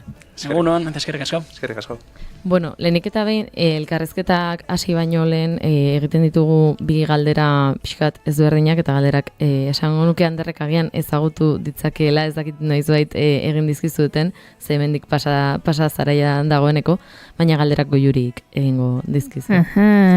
Zuek imaginatu orain badatorrela zinema zuzendari bat. Eta esaten dizue, zuen bizitzari buruzko pelikula bat egingo dut. Baina pelikulan ezin dut kontatu jaio zinenetik orain artekoa. Ez luzeegia agian. Kontatu dezaket soilik bizitzako etapa zehatz bat. Galdera da, ea ze etapa aukeratuko zenuketen, pelikulan ikusteko ez, islatuta. Hori da lehenengo galdera. Eta bigarrena da, ea nola irudikatzen duzuen, edo nola gustatuko litzaizuken behintzat izatea zuen funerala. Eta hor bi galderak, eta erabaki, zein erantzun nahi duzuen, zein ez. Baina batetik daukagu pelikularena, eta bestetik daukagu hiletarena. Venga, uste dut pelikularena, nik argitu dala, nik Erasmusa egin nuen Uruguayen, Montevideon, eta bertan gero 2 urte eman nituen, 2 urte luze eta azkar, oso interesgarriak, Hego Ameriketako euskal diasporarekin lanean, nintzen Robinson Crusoe, baina galduta 21 urtetxorekin, uste dut 2 urte oso interesgarri izan zirela, nolabait ere ematen duelako, gaztetxo batentzat edutasunerako, que palabras. Bueno, baina egia da, urte horietan eta... Gurasoekin bizi eta bakarrik 12 orduko gazkin bat hartu eta 2 urtez bakarrik bakarrikan galduta emate horrek ere ematen du pertsona batentzat, ezta? 21 urteko mutiltxo batentzat. Bizitzako esperientzia haunitz oso interesgarri eta oso ilustratibo, orduan uste dute hori litzatekela pelikula oso ona. Ba, nik uste dut baietz, ikusle bezala, interesgarria iruditzen zait behintzat. Bai. Ba, nik galdera bera erantzungo nuke. Bai, egia esan, nire bizitzako etapa interesgarriena esango nuke dela karrera bukatu nunetik aurrera, ez? Ni magisteritza ikasi nuen, baina gero euskaltegien bidea edo hartu nuen hor aukera bat izan nuelako, eta bertan bizi izan ditudanak aukeratuko nituzke. Zenbat jende ezagutu dudan, zenbat historio berezi, bikotekidea ere bertan ezagutu nuen, eta urte hauek izan dira bizitza markatu didatenak, eta nire bidea egiten hasi naizen urte hauek dira bihotzean daramadanak eta hori. Pelikula oso positiboak. Bai. Oso interesgarriak aizu. Gustatzen zaizkit, ertz asko dituztenak eta gai asko daude, beraz, oso ondo. Torain jaiunek aldera serioago egingo ditu. Bueno, serioago ez dakit, baina bai pixka bat ateak ireki proiektuaren baitan sartuko gara. Eta nik uste, lehenik eta behin ezagutzen ez duen arentzat edo azaltzea ateak ireki, nola sortzen den proiektua bera. Azkenean Euskal Diasporaren esparruan arituko gara, ezta? Euskal Diaspora zabala da, anitza da, Kristobal Kolonen itsasontziekin ere, Euskalduna joan ziren orduan mendetako kontua. Egia da, azken urteetan diaspora da, herri batetik kanpora joan behar izen diren, guzti horiek sortu duten komunitatea kanpoan, ezta? Orduan Euskal Diaspora atzerrian joan dela gutxitzen, ezta? Euskal Herriaren egoera ere aldatzen joan delako azken urteetan. Orduan gaur egun badaude hainbat proiektu Euskal Diaspora honekin, atzerrian jaiotzen diren euskal familia hauekin harremanetan jarraitzeko proiektuak. Eta horietako bat da ateak ireki, ezta? Orain dela 4 urte, orain dela 4 urte, orain dela 5, 2020an pandemian sortu zen proiektu bat da, nolabait Estatu Batuetako eta Kanadako euskal gazte hauekin harremanak sortzeko, ezta? Lehen aipatzen zenuen, zubiak eraikitzeko, eta efektibamente hori da azken urteetan egiten gabiltzana. Eskaintzen duguna da 3 asteko programa bat, Estatu Batuar eta Kanadar hauek etortzen dira Goierri, Tolosaldea, Debagoiena inguruko familietara esperientzia hau bizitzera, kultur hizkuntza esperientzia bat, eta, sare hori sortzeko asmotan, ezta? Sare hori sortzeko, suposatzen dut, lehenik eta behin ez, hasiko zinetela bertan kontaktuak egiten, gero hemen familiak lotzen, baina nola lotzen dira familia horiek, nola izen emateak egongo dira noski, eta orain egingo dugu familien izen ematea orain ireki dela, baina lehenik eta behin ara joan nahi dut Estatu Batuetara, Kanadara, nola iristen da beraien gana? Egia da, diaspora nahiko antolatuta dagoela, bai Euskal Etxeen inguruan, eta Eusko Jaurlaritzak eta aldundiek ere dirua eta esfortzua sartzen dute bertan, orduan, egia da, dagoela Estatu Batuetan NABO, North American Basque Organization izeneko Euskal Etxeen Federazioa, orduan beraiekin harremanetan aritzen gara, une oro, ezta? Beraiek laguntzen digute sare sozialen bidez, bere dituzten bilera, WhatsApp talde eta saren bitartez, informazioa zabaltzera. Ez da, ia da, aurten 2026 izango da, 4. urteak gazteak ekartzen dituguna. Horra, programa badago nahiko errotua, gainera aurten aukera izan dugu Boixin Euskal Jaialdian izateko, eta bertan ere, proiektuaren inguruan hitz egiteko, eta uste dut nahiko zabalduta dagoela da proiektua, hango gazteek ezagutzen dute, hango gazteek etorri nahi izaten dute, eta beti izaten ditugu urtero, partaide asko. Gazteetaz ari gara, baina zeadin tartetako jendea etortzen da, suposatzen dut, adin nagusikoak izan beharko duketela. Galdera oso ona, aurreko urtera arte 16-25 zen muga hori, aurten 18 igo dugu, badakigu 16-17ko gazteek, gatazkak sortzen dituzte, ez beraiek, baizik eta legalki beraien adinak. Ez da, orduan aurten 18 igo dugu, 18-25, uste dugu 25-etik gora bueno, zentzua izan dezake, baina egia da estatu batuetan beste gizarte baten bizi dira, eta asko azkarrago eskondu eta familia izaten dute, beraz, uste du 25 arte etapa polita dela. Gainera, estatu batuetan nabok egiten duena da udaleku izeneko programa bat, bi aste izaten dira, eta izaten da 6 urtera arte. Orduan, bueno, ateak ireki bada nola baitere, estatu batuetan uda pasa hori pasatu eta gero Euskal Herria etortzeko aukera ematen duen zubi hori. Orduan, bueno, adinez hori, 18-25. Zebitxia den, 21 urtera arte ez dute daten eta 25arekin ezkonduta daude. Eta aurrekin eta... Segulako velozidadea hartzen du bizitzak eta... Edaten hasi aurretik ere ezkondu daitezke haiek. Hori egia da. Bai, egia da. Bueno, guk izan dugu, aurreko urtean, orain dela 2 parte hartu zuen 23ko neskato bat aurten eskondu da. Eta eskondu da, eta ja bikotarekin batera bizitzen, eta ez dakit familiare hortik izateko asmoa. Aur gazte gehiago etorkizun batean programan parte hartzeko. Bai.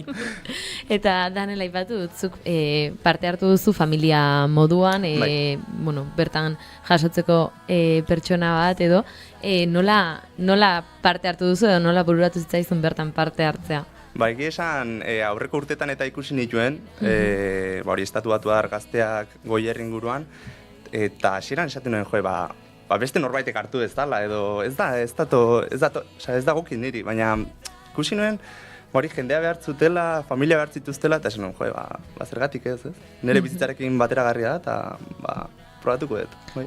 Udaran 3 aste pasatzen dituzte zuen etxeetan, zuen familietan, suposatzen dut urduritasunak ere izango direla, ez? Etorri baino lehen. Bai.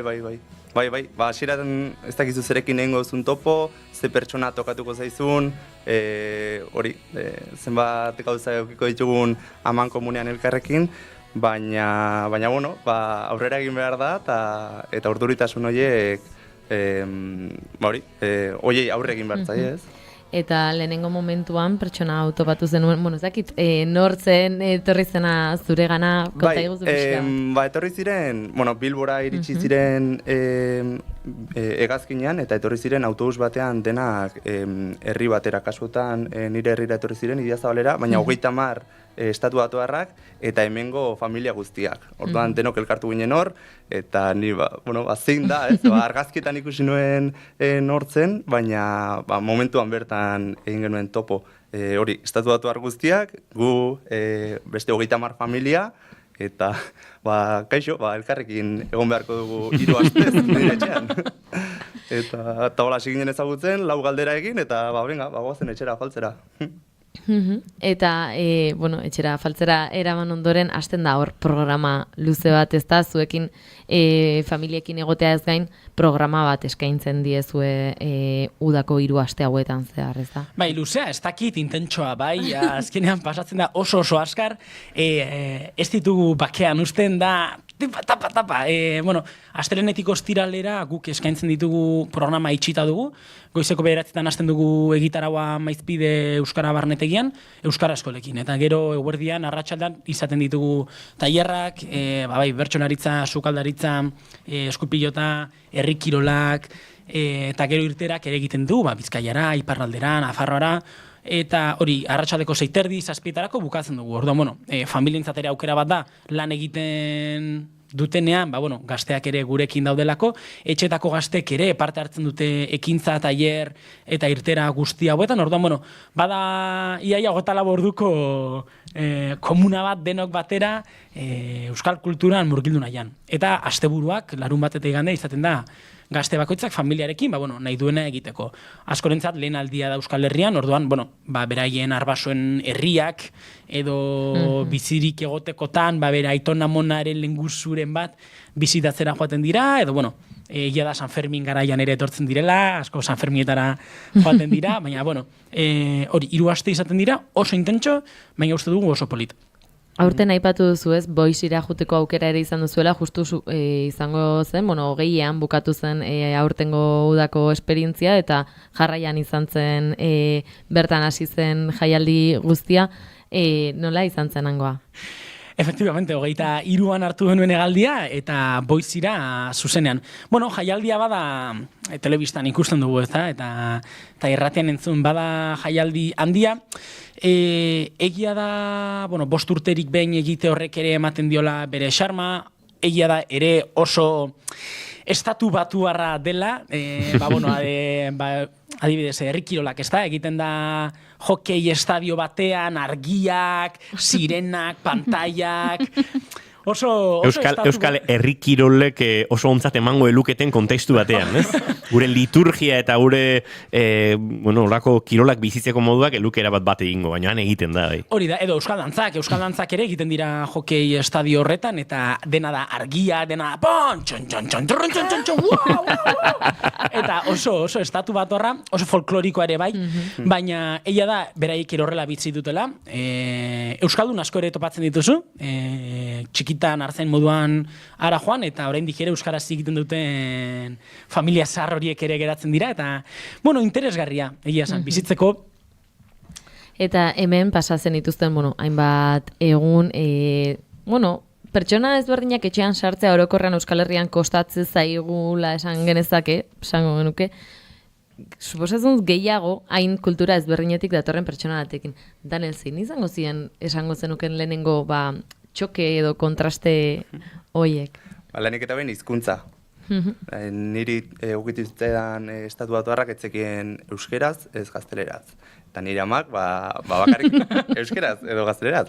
Gartatu zen, niri horrelako gertago zeizkit. Gure amek altu hitz egiten dietela. Nahi aldezu bazkaltzeko! Ama, altu goitze egin dara ez dizula lortuko. Altu eta euskara batuan.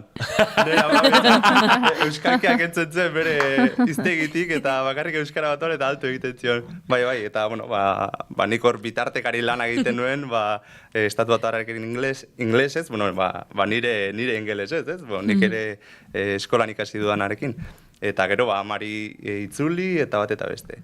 Gero, ordutegiak ere, guk nahiko berandua faltzen dugu haientzat eta ez daude ohituta. Eta gero, janariarekin ere, haiek daukaten janari estiloa, ez da oso bateragarria hemengoarekin, eta, moldatu behar izan zuen, ez? Baina... Eta hemen, aipatu dugu ez, programa bat izaten duzuela, nahiko itxea izaten dena, baina badituenak, bisitak egiteaz gain, eta hemengo toki edo herri ezberdinak erakusteaz gain, hemengo kultura erakustea ere baduena, eta sartuko bagina urteko programa ikusten lehenengo egunean astelen batez dantza ikastaroa. Bai. Hauak etortzen dira nekatuta ja iristen direnerako. Egia da, guk hemen jartzen ditugu dantzan, egiten ditugu mendi irteerak, Bilbora edo joaten garenan ere pasatzen ditugu 8 ordu oinez, eta bukatzen dute nekatuta. Baina azkenean aurreko urtean astelen eta asteartean izan genituen euskal dantza ikastaroa. 35 gradurekin. Bai, gainera bero handia egin zuen egun horietan. Eta Euskal Herriko Unibertsitatearekin batera. Hori da, bada nola baitere, 8 orduz dantzan, etxeko gazteekin, berain artean ere ez dute elkar ezagutzen.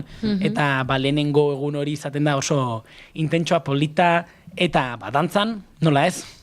2025ko urtea bukatzen ari den honetan, aipatu dugu izen emateak ireki direla berriro familia moduan. Lehenengo galdera, Daneli egingo diot, errepikatzekotan zaudete? Bai, nila izen eman dut eta bai, parte hartuko dut. Eta zer esango zenioke entzuten ari den pertsona hori, familiei?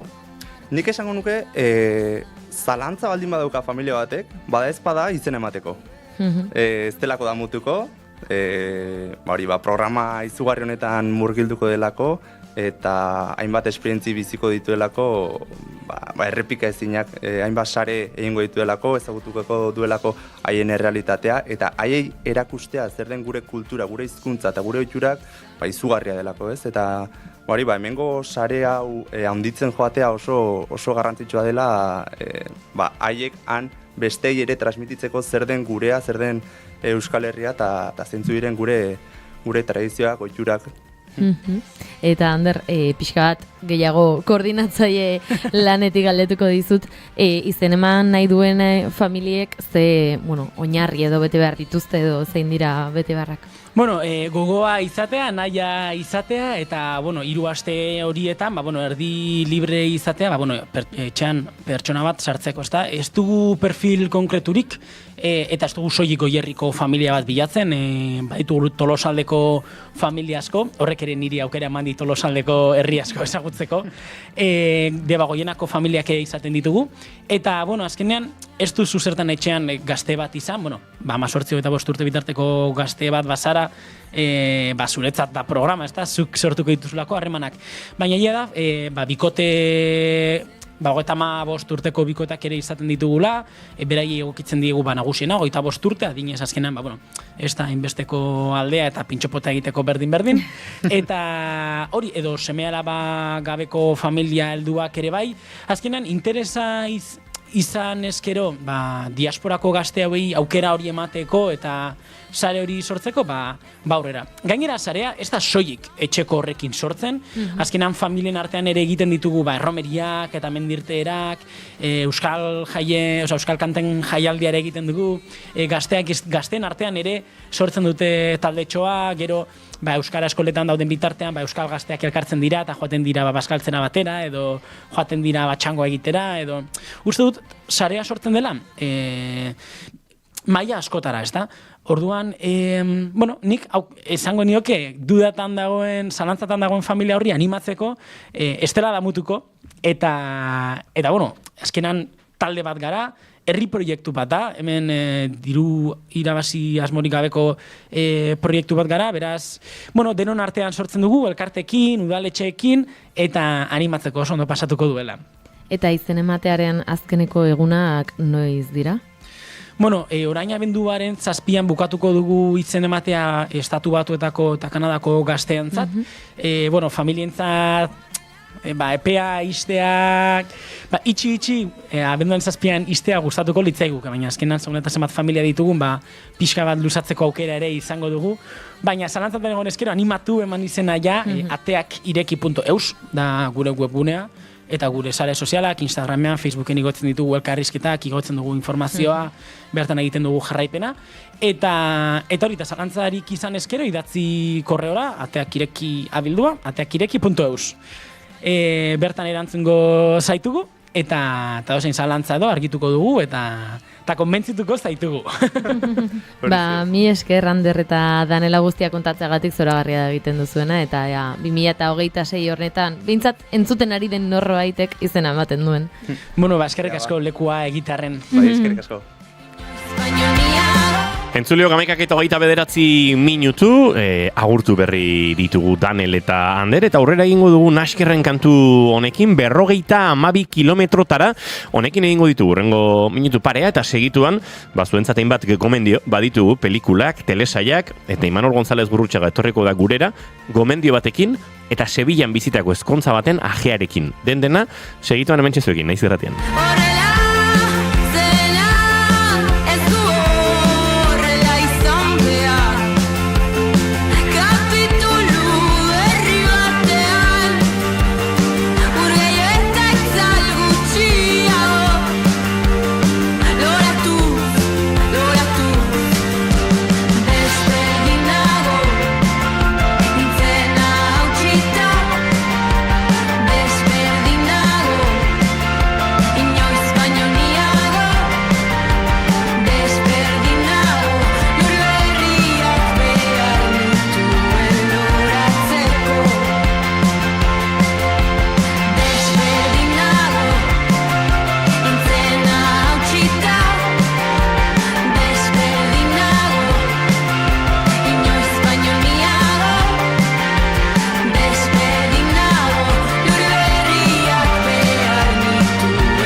Entzulio, 11:30 minutu dauzkagu. Nik olio pixka bota behar diot honi. A ver. Bai, ondo legoke. Baina bida, ematen du weltrak bat egiteko. Olioa. Imanolillo, egunon, azeajea dogan. Imanol, ajearekin zatoaz, biharramunarekin. Horain ere jan eta jan mikrofonaren aurrean jarri eta pasta jaten. Bai, goiurik inoiz egin ez duen egiten ari zara, Imanol. Men zozoak beleari ipur beltz. Betetzeakotik zen, hau. Pentsatzen non denbora... Nik denbora ze, honi olio ez diot orain txegotako. Zinema jarri behar duzula, zinema behar duzula, eta behartzen nuela... Horren esperoan ari zinen. Minutuak betetzen, tontakeriak esanez, zuk abestia jarri arte. Nik hau prest daukat, ados.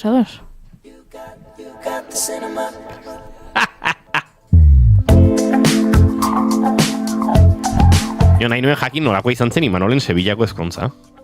Ondo, esan oso, Bai, tragazak eta txilik nahi. I'm not getting over it. Darling, is it cool? From starving when it comes to this. I guess we're in time. Entzuleok hainbat proposamen ekarri ditugu zuentzat bai, eta horrengo minutuetan telesail eta pelikulen giroan murgilduko gara, baina Imanolek pastaren azken zatitxoak ja ahotik kendu dituen honetan, zemuzko ezkontza izan zen Sevillako, Imanol? Bueno, igual pixka kontestun jarri behar da, ez? Ni naiz ezkondu, nire barriako bat ezkondu da, Sevillan. Eta... Pentsatzen ez du ezkondu izan bazina, ezkontzan denok egongo ginetekela. Ui, Zebestela, bihar etorrikoan alegiko iskoak eta bilok alde batean, eta hemen dauden June eta Goiurik bestean, zurekin binakako tenis partida jokatuko du, eta zu pilota izango zara. Beraz? Baita ezkonduko banitzen nitzela hemen egon gurrengo gunen, baino... Hori ere egia da, horre ere ondo ari zara. Horre ere ez, hortan behintzat ondo ari zara. Beraz, lagun bat ezkondu zaizu Sevillan. Baina ez Sevillara, Sevillarra ezkondu da Euskal Herrira. Ezkontzan izan da, baina bizi hemen biziko dira. Bai. Ados. Bere, ja, emaztea Sevillakoa da. Eta antxe jun ginen, kuadria guztia. Egualdi oso txarrein digu, eske kataratuta naho. Hori izango da. Oztuta, gizajoan oztuta nola Imanol, ipurdi biztan ibilitado bestela? Ez, hotzait jezulako, euri asko, eta mareatuta eta guzti bili ginen, atzo. Mareatuta? Bai, euriagatik. Noski, euriagatik. Jakina da, mundu osoak daki, euriak zorabioa sortzen duela. Horregatik Euskal Herrian denak mareatuta zen bizigea. Egun osoan. Oraintxe euria Euskal Herriko hainbat txokotan eta Euskal gizartea zorabiatuta. Zu ezela xe? Jende asko kulertuko indola neon.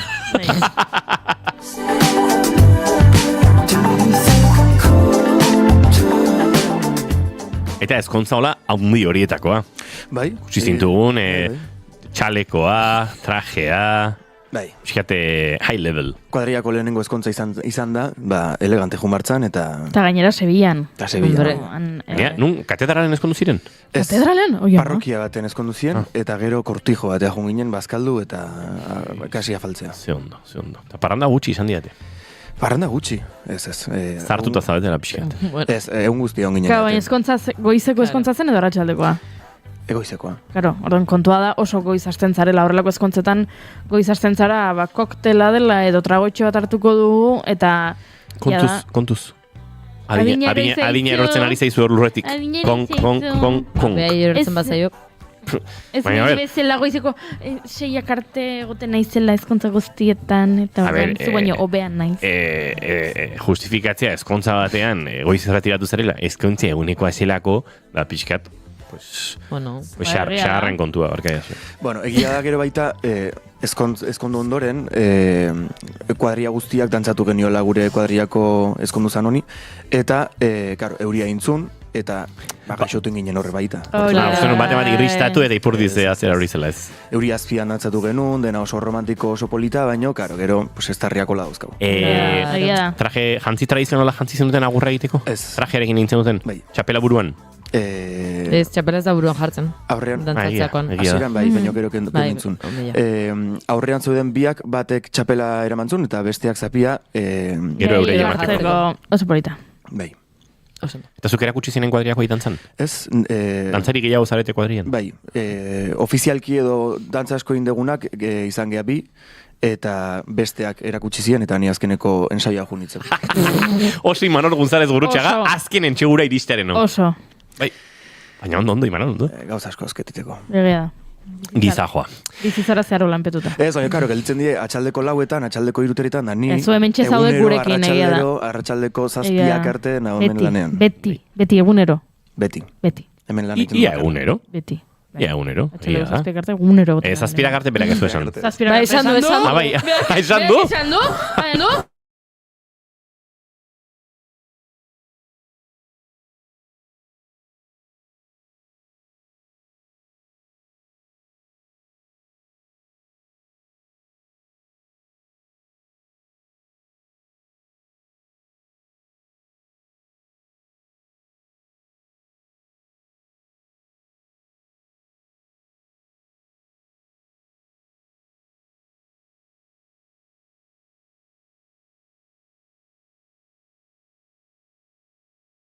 Urtenik egin duen.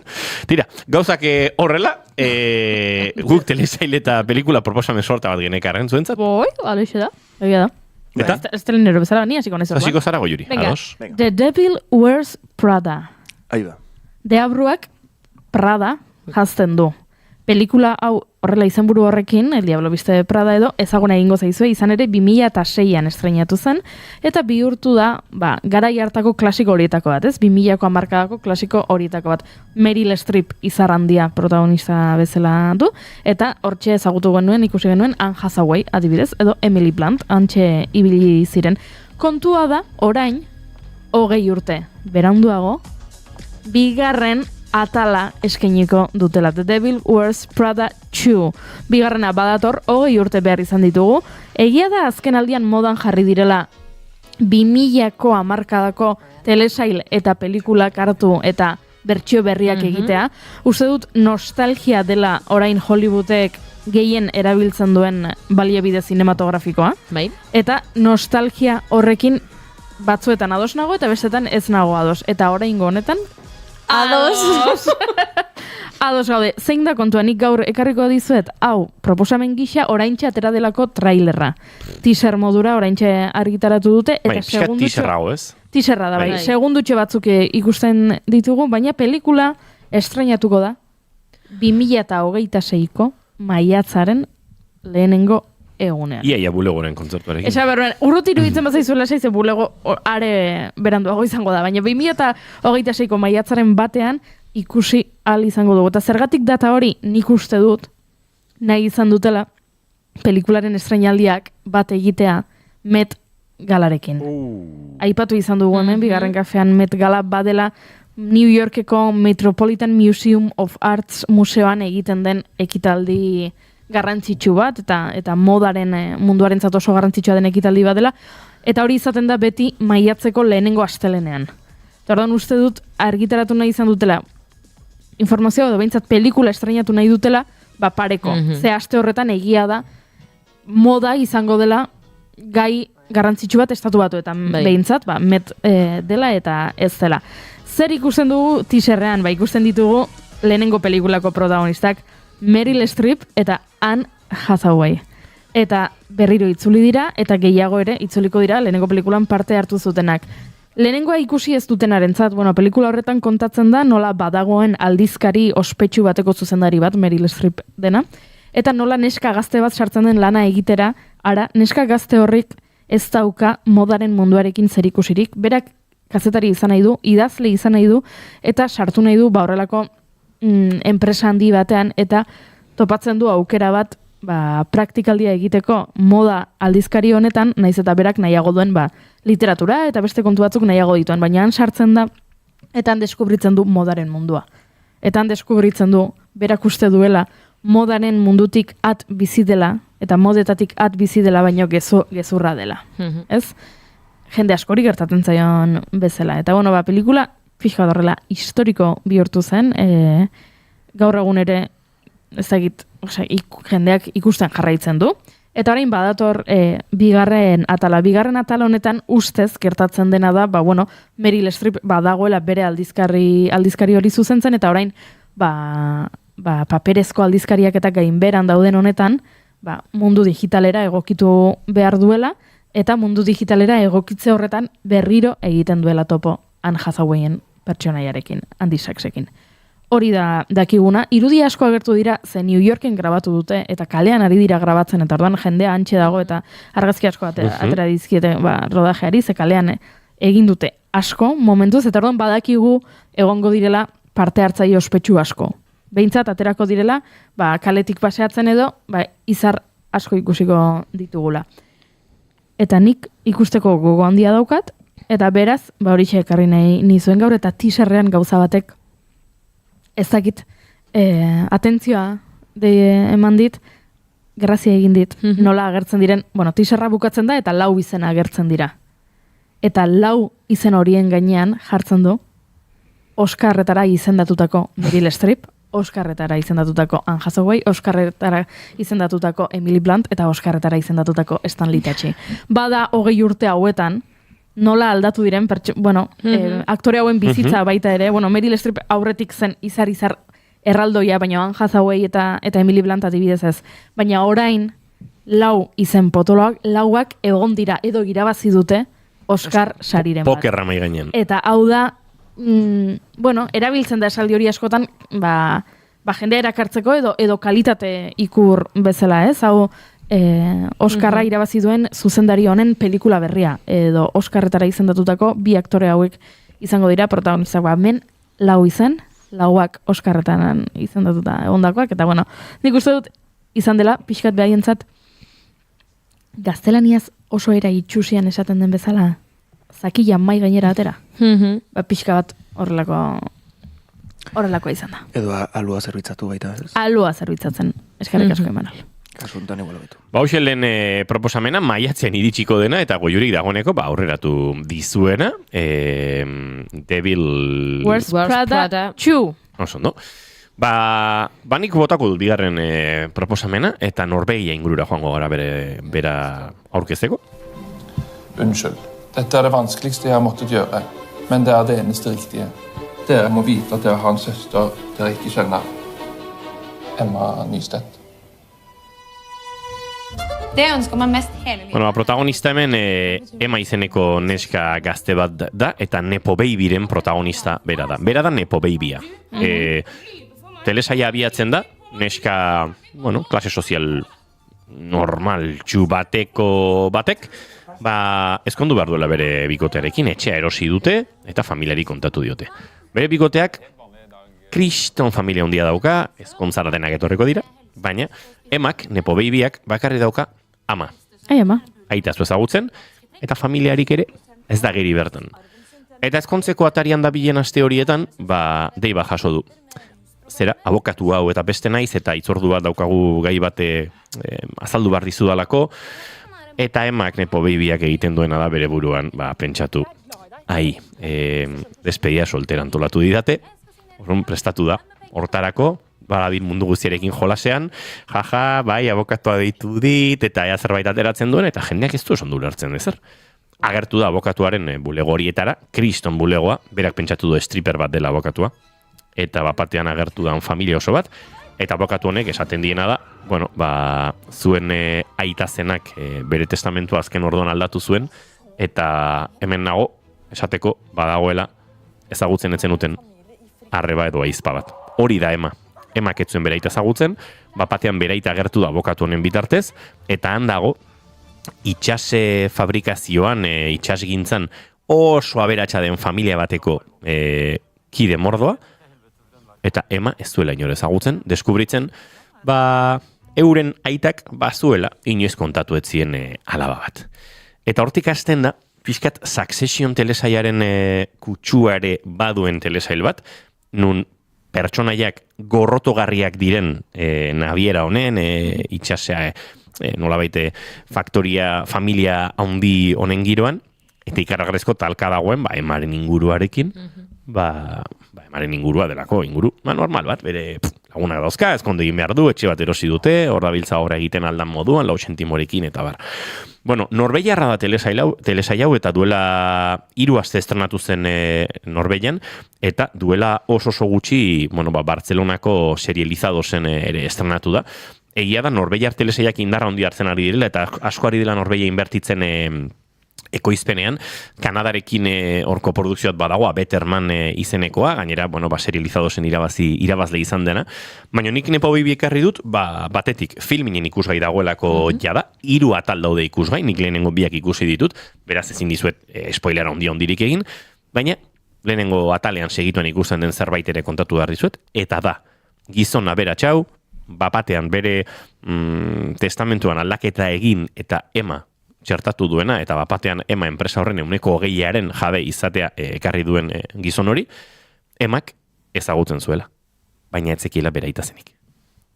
Eta hemen telesail oso interesgarri bat sortzen da, badaukan eretzat zerbait ere oso bereizgarria norbeiera ez da telesaila, norbeiarrak dira aktoreak, beraz, normalean gure buruan ez dago erreferentzialtasun hori, ez dago, hau ikusi dut beste telesail honetan, eta naiz eta nik Successionen kutsu hori hartzen diodan gauza batzutan, kontatzeko modua, zuzentzeko modua eta aktoral hori ere, oso desberdina da, eta orduan bereziki interesgarria egiten ari zait, pertsonaiak, inguruak, argazki zuzendaritza ere, nolabait eszenarioak edo norbeiarra direlako, eta horrek ematen diolako oso kutsu interesgarria. Henriette Stranzupek zuzendu du, bera da aktoreetako bat, bera da familia aberatxo horien arrebetako bat, edo, kasu honetan, emaren aizpatako bat, gorrotagarria den pertsona bat, eta, bera aktore izateaz gain, zuzendari lanetan ere agertu da,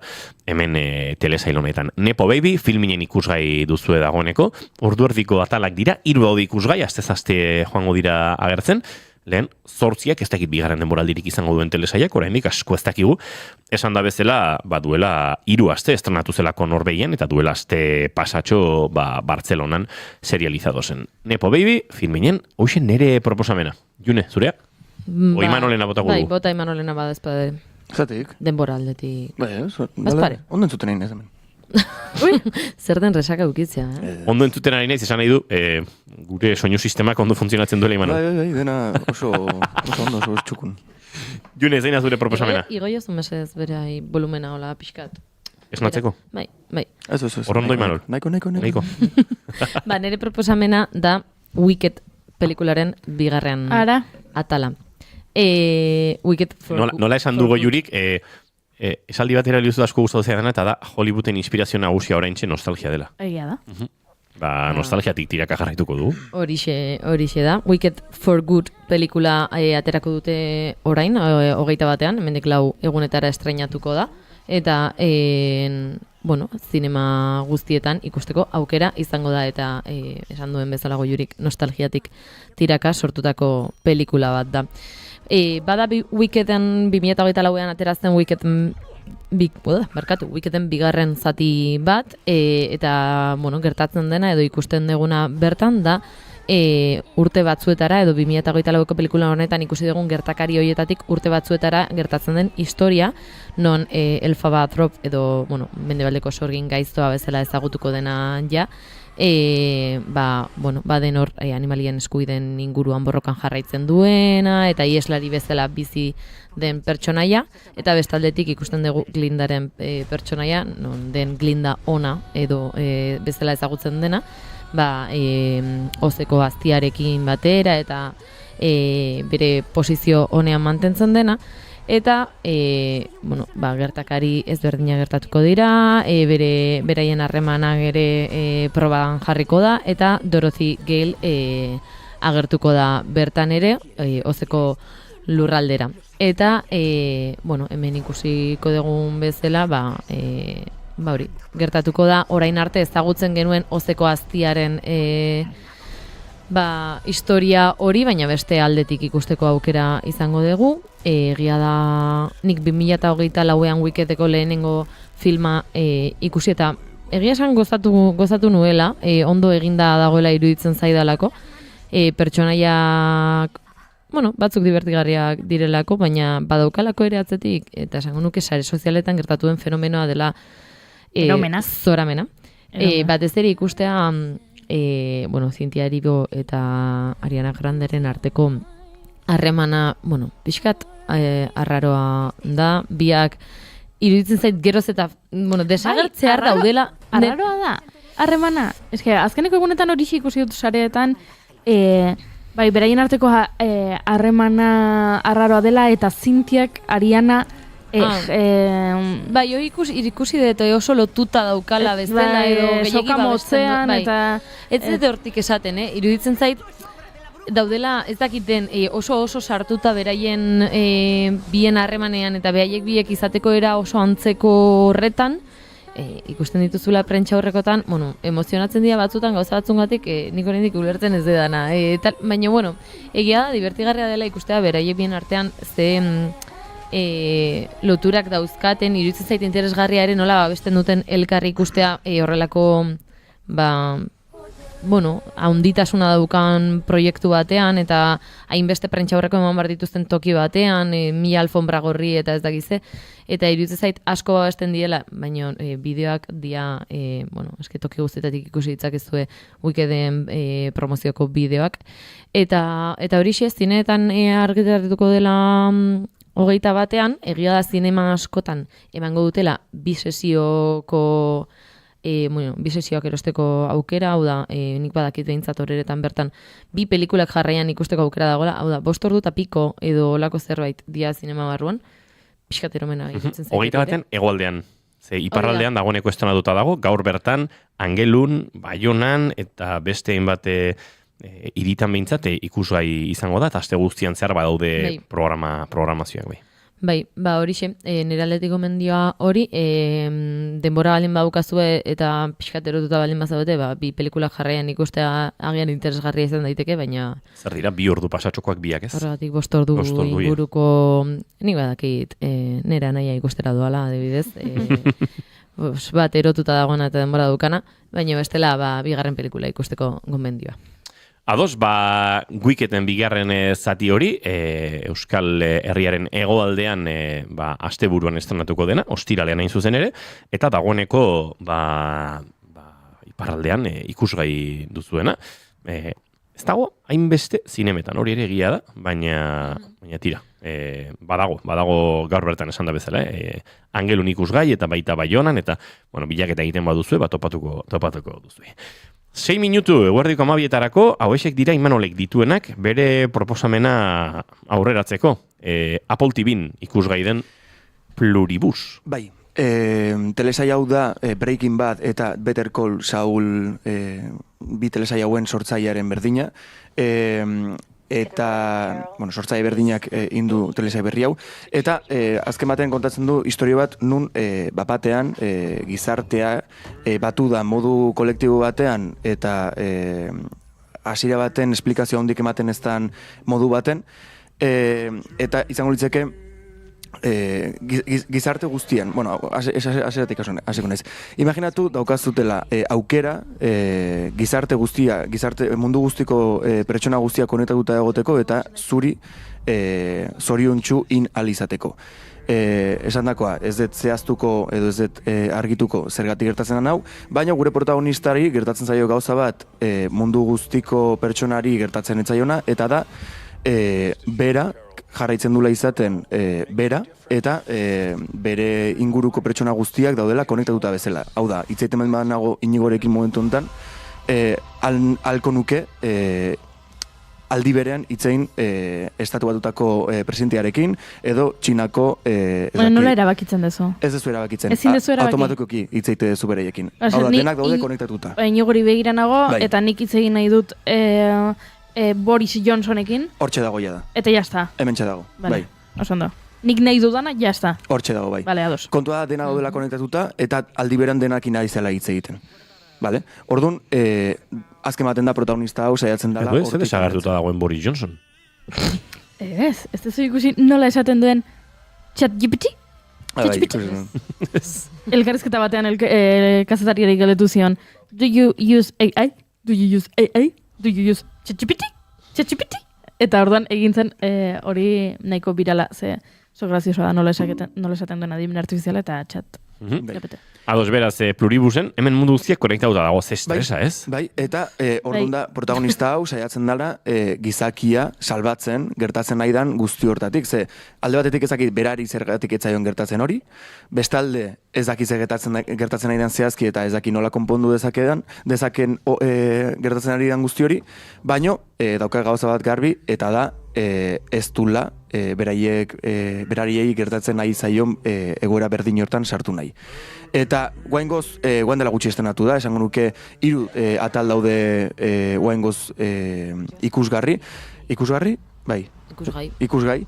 Ostiralontan estenatuko da atal berria, eta guaingoz, bai berekin bat eta bai Better Call Saul izan dira historian gustukonak izan dien telesaiak, Juego de Tronos eta beste hainbatekin batea, baino berekin batek nota oso altua eukidu, eta telesai honek bere 3 atalekin bakarrik, ja dauka 100% Rotten Tomatoesen, eta 9,7 bat eolako zerbait IMDb-en. Orduan, bueno, ematen du, jendeari gustatzen nahi zaiola asko, eta telesai honek asko emango dula hitz egiteko.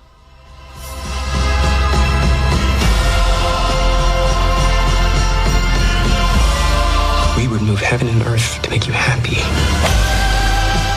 Apple TV ikusgai Pluribus, hemen Imanolen gomendioa, eta hoexek gure gomendioak, batzuek aretoetan ikusgai ostiral honetan, beste batzuk aretoetan ikusgai datorren urtearen maiatzean, pare bat behintzat, dagoeneko plataformetan ikusgai, Nepo Baby filminen, eta Pluribus Apple TVn, zuek aukeratu, telesail edo pelikula gogoa duzuen, zinera joateko gogoa duzuen, edo etxetik ikusi nahi dituzuen. Guk dendenak ekarri dizkizuegu, azkena, hause, Pluribus bera, eta entzuleok, zer esango dizuegu, joaten asteko ordua iritsi zaigula eta kantu honekin egingo dugula nolabait zuekin agurtzeko bide hori. Junior Mateti Barguren mila esker eta datorren aste artera arte. Datorren aste artera arte. Goiuri Zeizarandia zu bilar arte. Bilar arte. Eta Imanol González Gurrutxaga, egunotan hemendik ikusiko zaitu. Agur. Amak dio Amaia Mirandaren kantu honekin, bagoaz entzuleok informazioaren txando oraintxe naiz irratian, bihar 10:05 bueltan izango gara bigarren kafean. Hiru hamarkada da gure arte amak dio ez dagoela amak dio ez dagoela inion orain zaintzeko orain ausarta izateko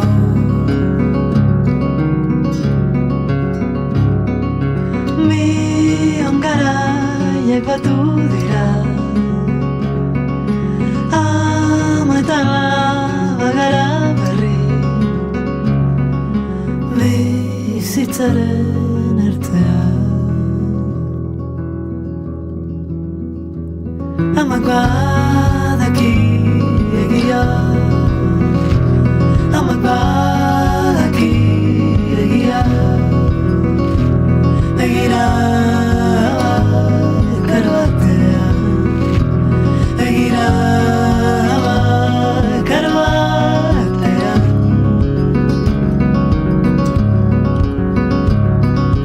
bion garaiak batu dira